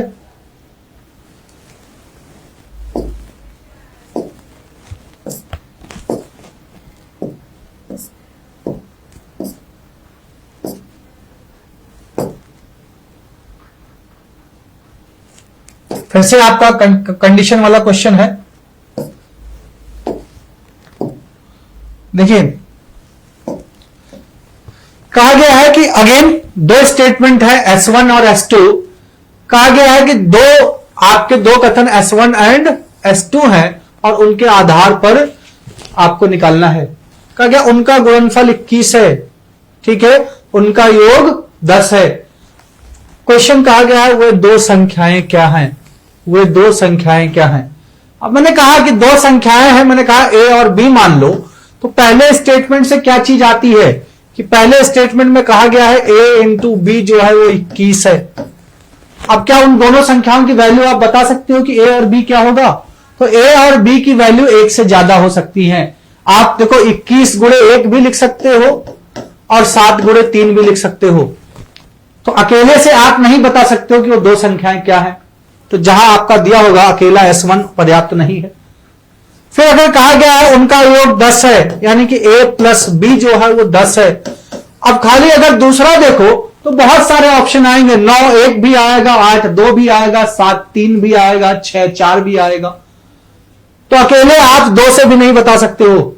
लेकिन जब इन दोनों को कंबाइंड करोगे, बाय मल्टीप्लाई 21 है, सम 10 है, जब दोनों को मल्टीप्लाई करोगे तो आप देखोगे कि 7 और 3 जो है वो मिलकर आपका 10 बनेगा, और 7 और 3 जो है वो मल्टीप्लाई करोगे तो आपका 21 बनेगा। तो दोनों कथन S और S2 जो है वो पर्याप्त है, लेकिन अकेला कोई भी पर्याप्त नहीं है। ठीक है, अकेला कोई भी पर्याप्त नहीं है। क्लियर है बात इतनी? आई होप इसमें किसी को प्रॉब्लम नहीं है। ये तो डायरेक्ट क्वेश्चन था, आसान सा था। फर्दर मूव करते हैं नेक्स्ट क्वेश्चन पे।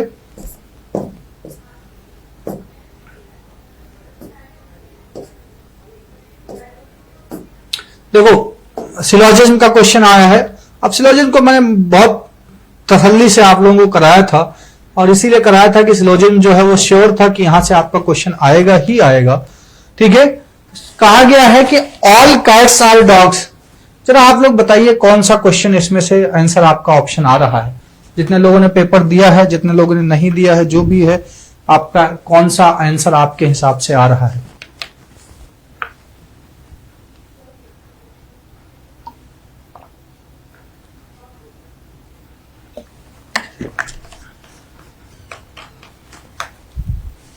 क्या आएगा? Very easy. Dream for civil services, बताओ क्या आएगा?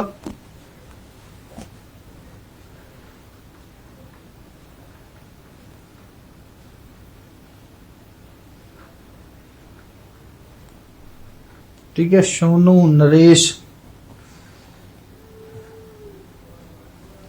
बताइए भाई। कहा गया है, अगर स्टेटमेंट देखो, आप अगर वेन डायग्राम बनाते हो, all cats are dogs, all cats are black. अब यहां पर कुछ लोग गड़बड़ करके आए, ऑल कैट्स आर डॉग्स, ठीक है, ऑल कैट्स आर ब्लैक। अब इसके ऊपर भी आप बना दो, इसके अंदर भी बना दो, दोनों जगह दिक्कत है, तो मैं इसको अलग बना रहा हूं, ऑल कैट्स आर ब्लैक। ठीक है, अब सिंपल सी बात यह है, कहा गया ऑल डॉग्स आर ब्लैक। अगर यही सम होता तो सही हो जाता। ऑल डॉग्स आर ब्लैक, आप ये नहीं कह सकते हो कि सभी जो हैं, क्योंकि अगर इन दोनों को कंबाइंड करूं मैं, तो कॉम्बिनेशन में आपके दो फिगर बन सकते हैं। एक कैट आपका ये हो गया, कोई ऐसा बना सकता है, ये डॉग हो गया, और ये आपका ब्लैक हो गया। ठीक है, कोई दूसरा ऐसा बना सकता है, ये कैट, उसने कहा ये ब्लैक है और ये आपका डॉग है। बात दोनों ही जगह से सही है। मैंने आपको बताया था कि जब भी वेन डायग्राम आप बनाते हो, तो एक से ज्यादा अगर वेन डायग्राम बनते हैं तो कंक्लूजन आपका वही सही होगा जो दोनों वेन डायग्राम से, या दो से ज्यादा भी बन रहे हैं तो जितने भी बन रहे हैं सभी वेन डायग्राम से आपका सही हो। तो यहां अगर कहा गया है कि ऑल डॉग्स आर ब्लैक, तो इससे तो सही है, बट इससे सही नहीं है। इसीलिए आप ये कहोगे कि ये वाला आपका फॉलो नहीं करेगा। दूसरा, पहला कहा गया some dogs are not black, some dogs are not black, ये सिंपल सा नहीं होगा। मैंने आपको बेसिक बताया था कि कभी भी दो पॉजिटिव स्टेटमेंट्स का कंक्लूजन निगेटिव नहीं होता है। अगर इंडिविजुअली उन्हें आप चेक करोगे तो कभी भी दो पॉजिटिव स्टेटमेंट्स का कंक्लूजन जो है वो निगेटिव नहीं होता है। इधर और वाली सिचुएशन में वो निगेटिव हो सकता है, अथवा वाला है, या तो पहला या तो दूसरा, ऐसा है तो हो सकता है। वैसे ऑप्शंस आपको नहीं दिए हैं, तो ना तो पहला सही है ना दूसरा सही है, ना इधर conclusion first nor conclusion second, यानी कि ऑप्शन सी। ठीक है, प्रत्युषा सही है। रोहित बेटा चेक करो कि दूसरा नहीं होगा। पॉजिटिव कंक्लूजन्स का कारण भी मैंने क्लास में बड़ा डिटेल में समझाया था, क्यों ऐसा नहीं होता है। अगेन फिर से जब क्लास लॉग की चलेगी तो बाकायदा डिटेल में इन चीजों को करेंगे। अभी के लिए बस आप इतना समझ लो कि जब भी ये दोनों पॉजिटिव हैं, नॉट कहीं नहीं है, तो कंक्लूजन नॉट वाला नो वाला होगा ही नहीं। ठीक है, नॉट वाला नो वाला कंक्लूजन होगा ही नहीं अकेले। आइदर और वाला कंडीशन है ऑप्शंस में तो बात अलग है, बट आइदर और वाला कंडीशन ऑप्शंस में आपके नहीं है, डायरेक्ट क्वेश्चन पूछा गया है। आई होप इतनी बात क्लियर है। ठीक है, moving on to next question, अगले क्वेश्चन की तरफ मूव करते हैं।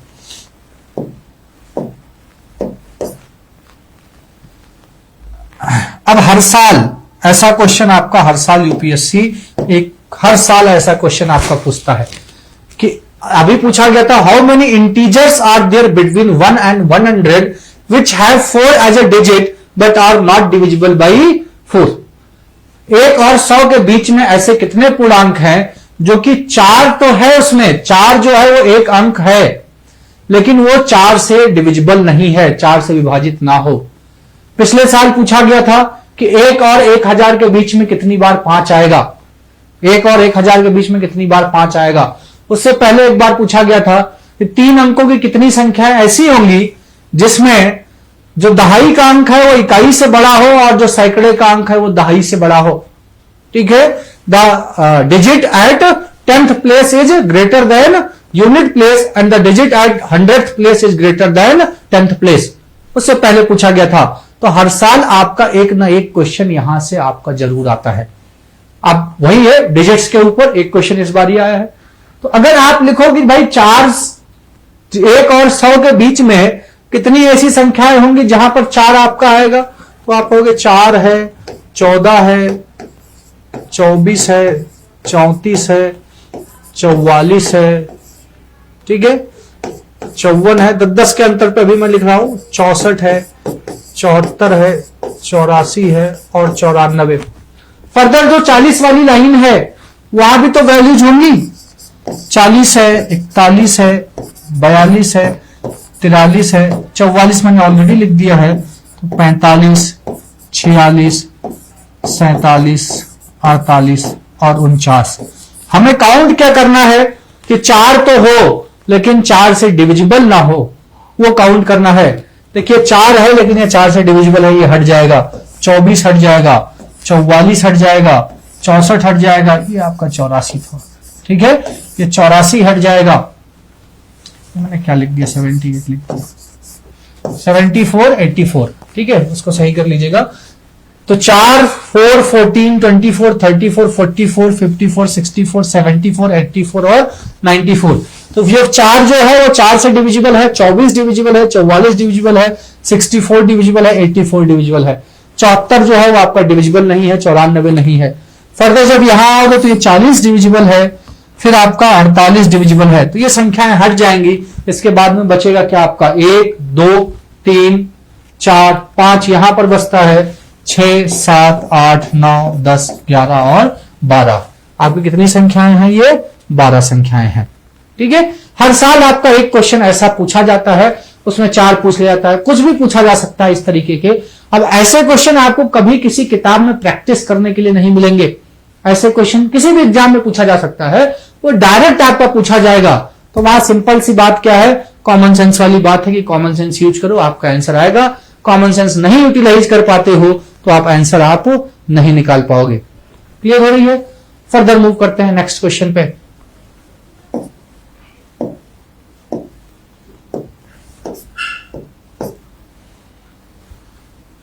देखिए ये अच्छा क्वेश्चन है, पूछा गया था जो कि क्यूब बेस्ड क्वेश्चन था। कहा क्या गया है, एक बार पढ़ लीजिए अच्छे से क्वेश्चन को। Let x y be the volumes m n be the masses of 2 metallic cubes p and q respectively. P और क्यू 2 आपके क्यूब है, घन है, क्यूब है। आपसे कहा गया है एक क्यूब आपका पी है, दूसरा आपका क्यू है। ठीक है, ये आपका घन दिया हुआ है, ये आपका क्यूब दिया हुआ है।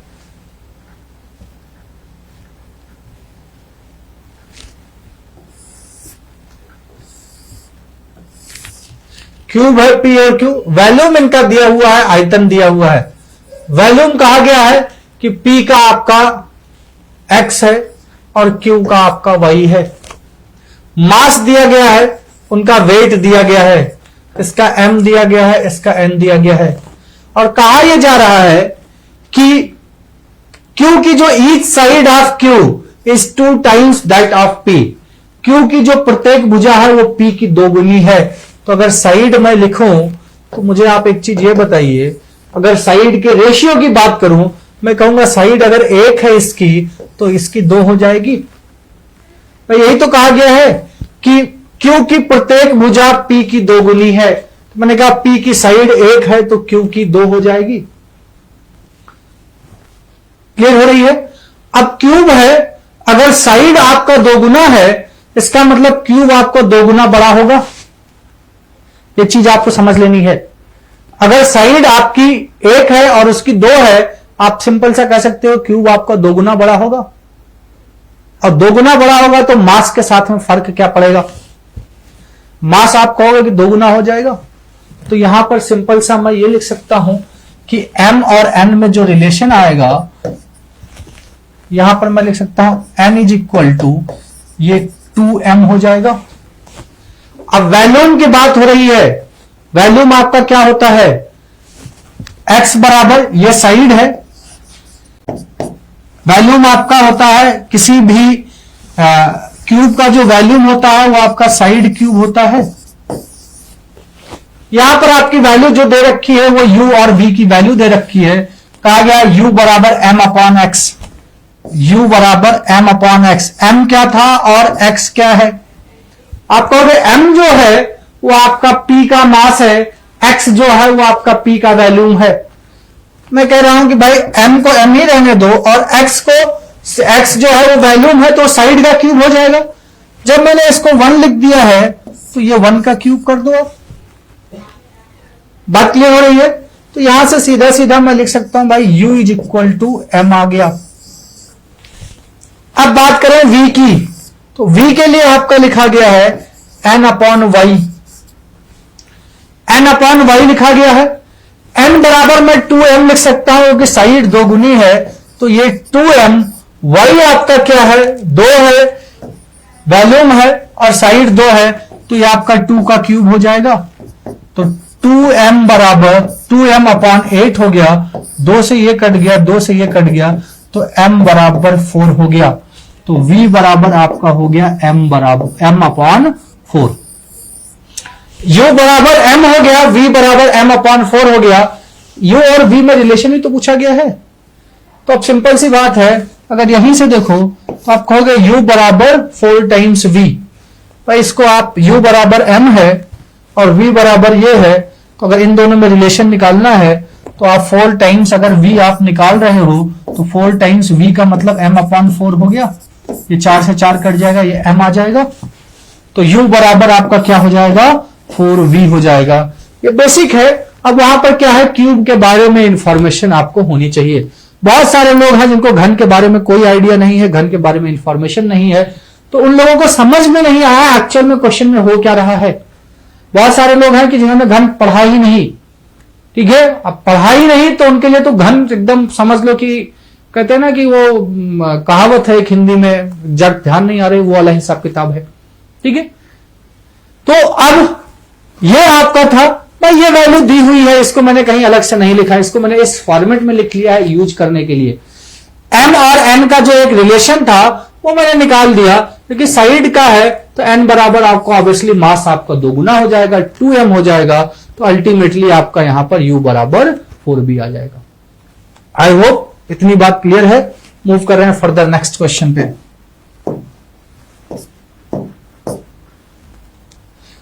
अब आगे एवरेज का क्वेश्चन था, आसान सा क्वेश्चन था।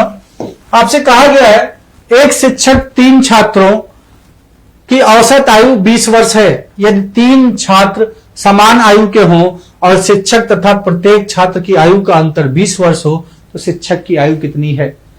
बड़ा बेसिक सा क्वेश्चन है भाई। यहां पर 4 लोग हैं स्टार्टिंग में, 3 + 1 मैं ऐसा लिख रहा हूं। 3 + 1 कौन सा, 3 स्टूडेंट हैं, 4 टीचर हैं।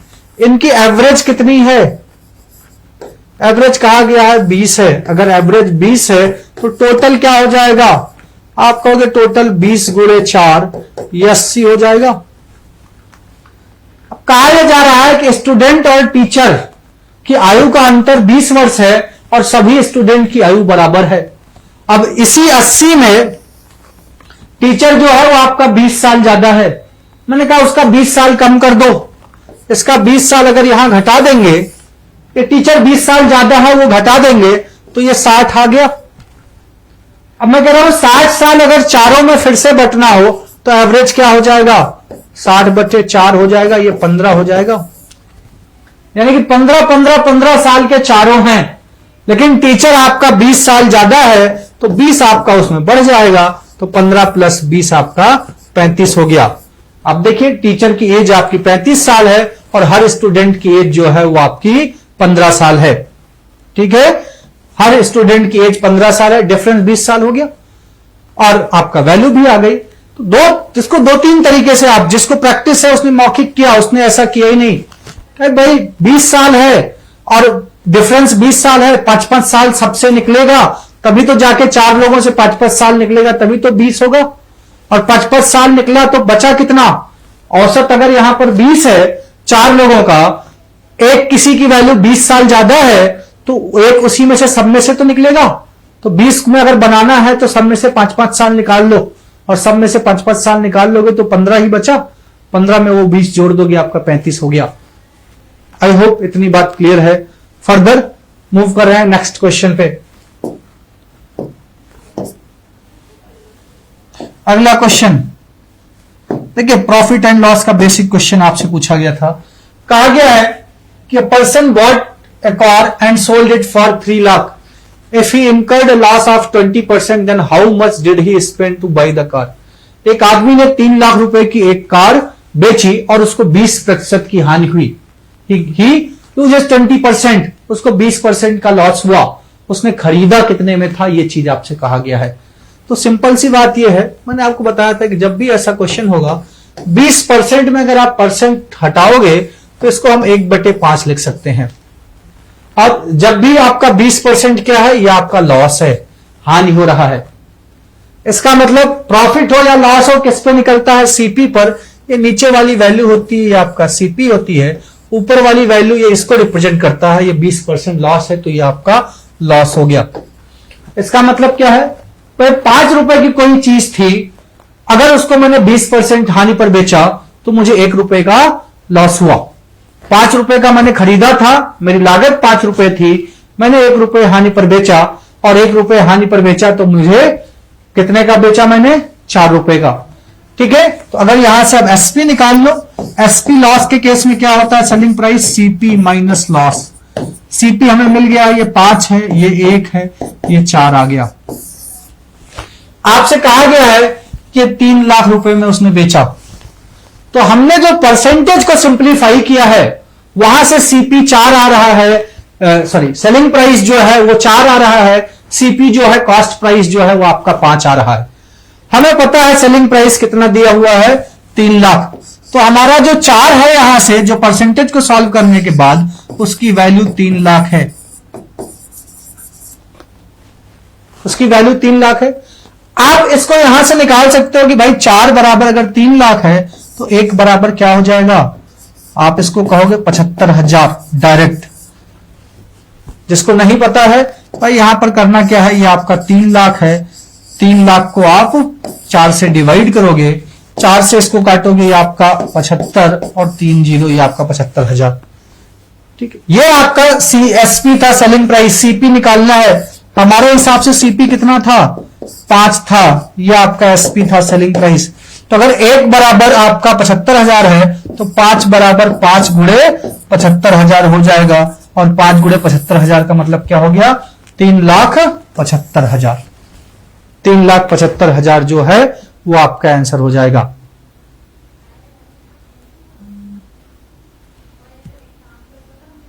बात क्लियर हो रही है, 3,75,000 आपका आंसर हो जाएगा। फर्दर मूव कर रहे हैं नेक्स्ट क्वेश्चन पे।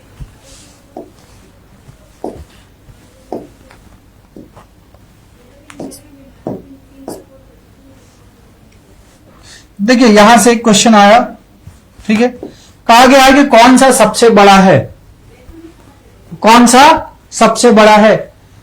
1/2 है, पावर -1/6 है। 1/2 -1/6 का मतलब क्या होता है, अगर कोई बताएगा भाई बताओगे 1/2 -1/6 का मतलब क्या है। आपसे पूछा क्या गया है, लार्जेस्ट नंबर, सबसे बड़ी संख्या क्या है। भाई आप खुद ही सोचो कि ये 2 होता है, 2 की पावर अगर मैं लिखता हूं -1/2, इसका मतलब क्या होता है, अगर किसी ने किया हो तो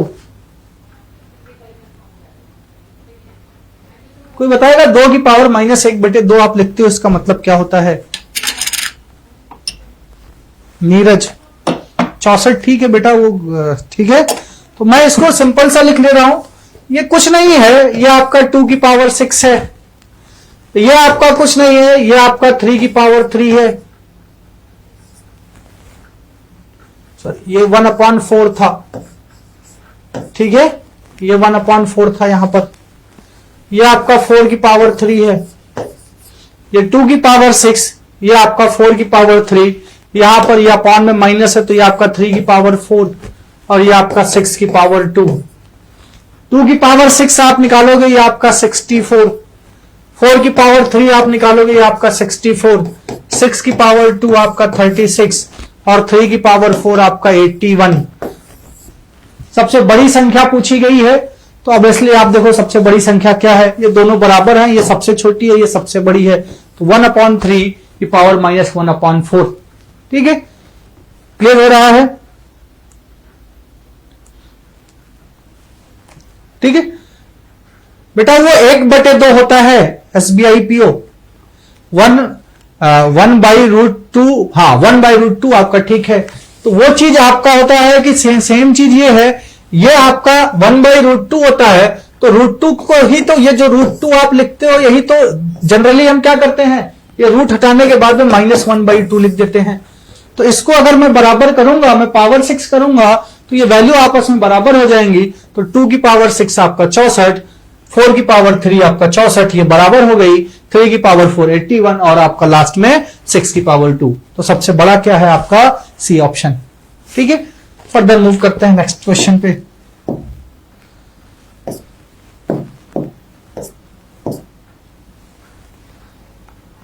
आगे यहां पर 2 तरीके हैं, HCF से भी आप कर सकते हो इस क्वेश्चन को।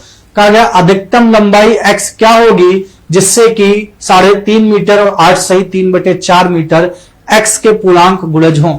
ठीक है, पूर्णांक गुणज का मतलब है जो आपका फैक्टर आएगा मल्टीप्लाई करने पर वो इंटीजर होना चाहिए, वो इंटीजर होना चाहिए। 2 तरीके से आप कर सकते हो उसको, एक तो HCF निकाल के, अब क्योंकि फ्रैक्शन में है तो पहले इसको आपको इस फ्रैक्शन को वैल्यू को, ये आपका मिक्स फ्रैक्शन में है, इम्प्रॉपर फ्रैक्शन है, इसको आप 3 दूनी 6 7/2 लिखोगे, ये 8 चौक 32 और 3 35/4 लिखोगे। फिर आप HCF निकालोगे तो भिन्न का HCF आपको पता होना चाहिए कि क्या होता है, HCF of numerator upon LCM of denominator. अंश का HCF डिवाइडेड बाई हर का LCM, ये होता है HCF का फंडा जब आप भिन्न का निकालते हो। बट मैं यहां सिंपल सा दूसरे तरीके से कर रहा हूं। 3.5 है आपका, इसको आप क्या लिख सकते हो 3.5।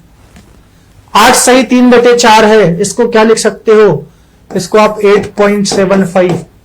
फिर आप वैल्यू देखिए, पहला ऑप्शन ये 1.5 है, सबको मैंने दशमलव में लिख लिया, इसमें लिखने में किसी को प्रॉब्लम नहीं होनी चाहिए। 1 सही 1/3 है, 1.33, 1.25, 1.75।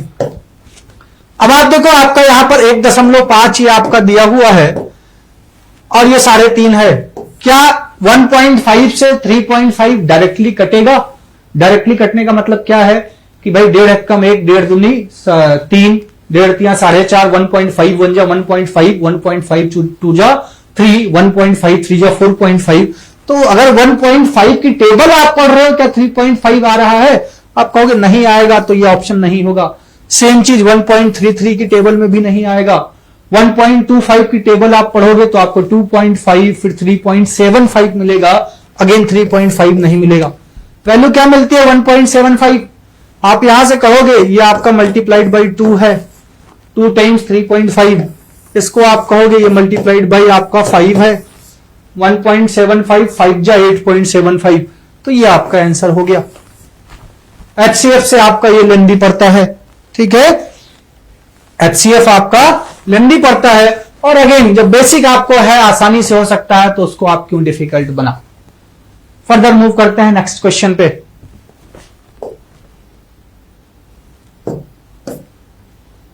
देखिए डेसिमल का क्वेश्चन आया था आपका ये।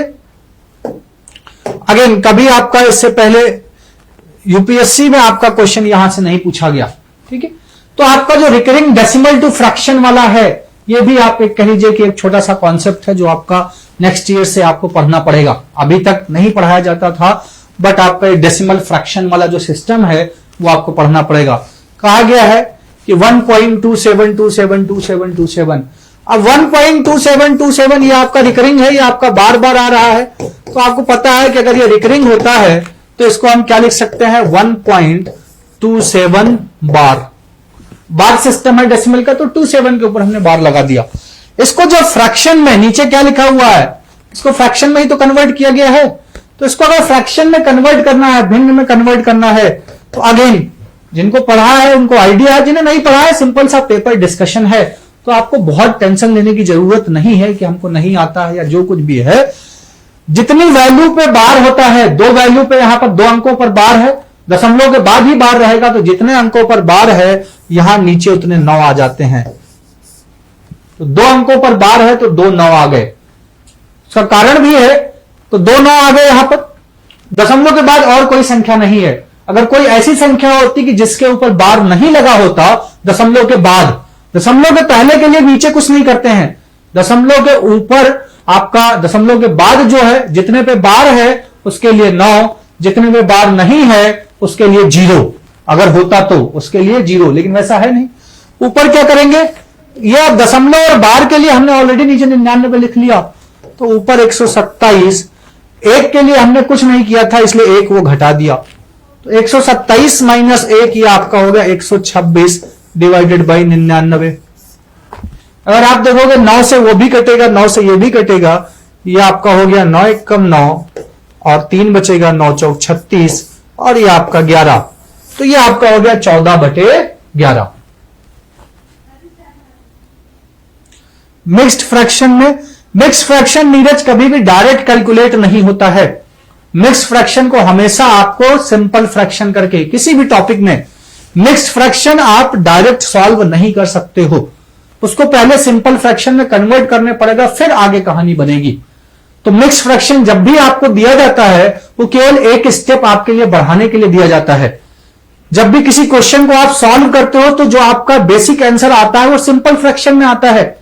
ऑप्शंस अगर मिक्स्ड फ्रैक्शन में है तो आप देखोगे कि उनको मिक्स्ड फ्रैक्शन में कन्वर्ट करना है।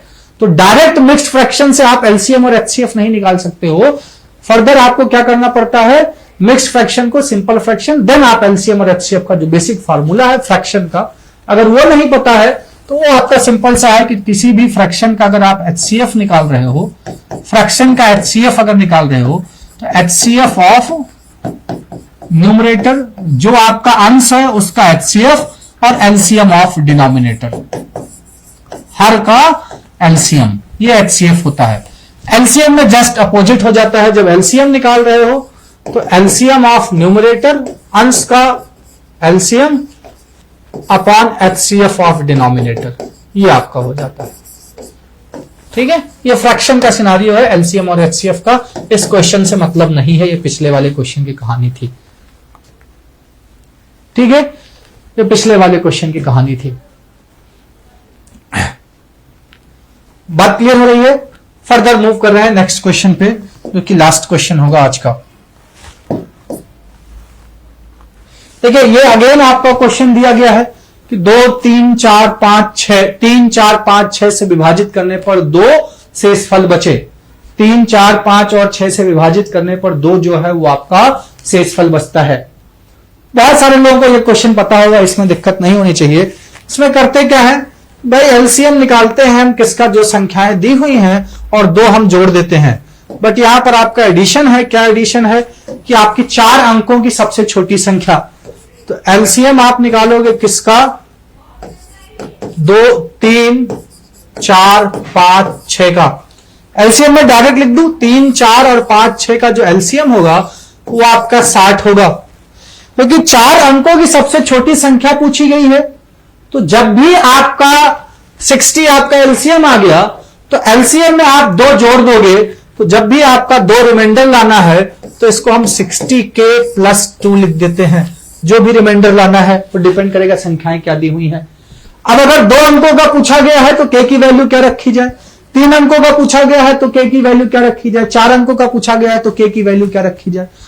अब 4 अंकों की सबसे छोटी संख्या पूछी गई है तो 60 में क्या गुणा करें भाई, 60 में अगर k की वैल्यू आप 16 रखते हो +2, हमने क्या रखा है यहां पर k बराबर 16, तो 16 छक्का आपका 16 6 जा 9 60 प्लस 2। अभी भी आप यहां पर 4 अंकों पर नहीं पहुंचे, तो यानी कि k बराबर जब आप 17 पुट करोगे तो ये आपका 60 इंटू 17 प्लस 2, 17 छक्का आपका 102, 1020 प्लस 2 1022 हो गया, 1022 हो गया। बात क्लियर है? एक तरीका तो आपका ये हो गया। दूसरा, अगेन किसी को नहीं आता है, मैंने कहा इतना कॉमन सेंस वाला क्वेश्चन आपका पूछा जाता है।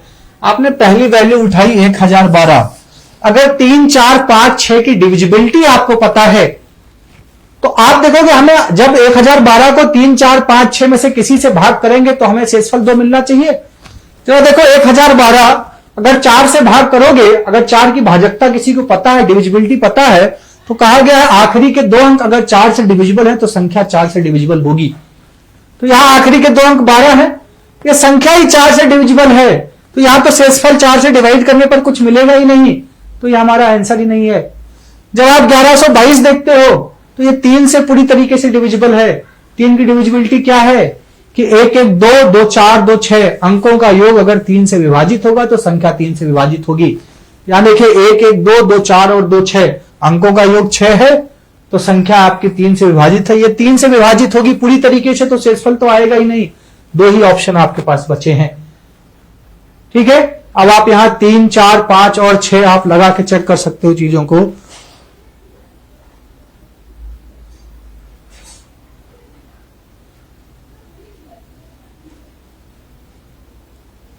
आई होप इतनी बात क्लियर है। ठीक है, सो बाकी बचे हुए क्वेश्चन फिर से किसी क्लास में डिस्कस करेंगे, वो आपको इन्फॉर्म कर दिया जाएगा।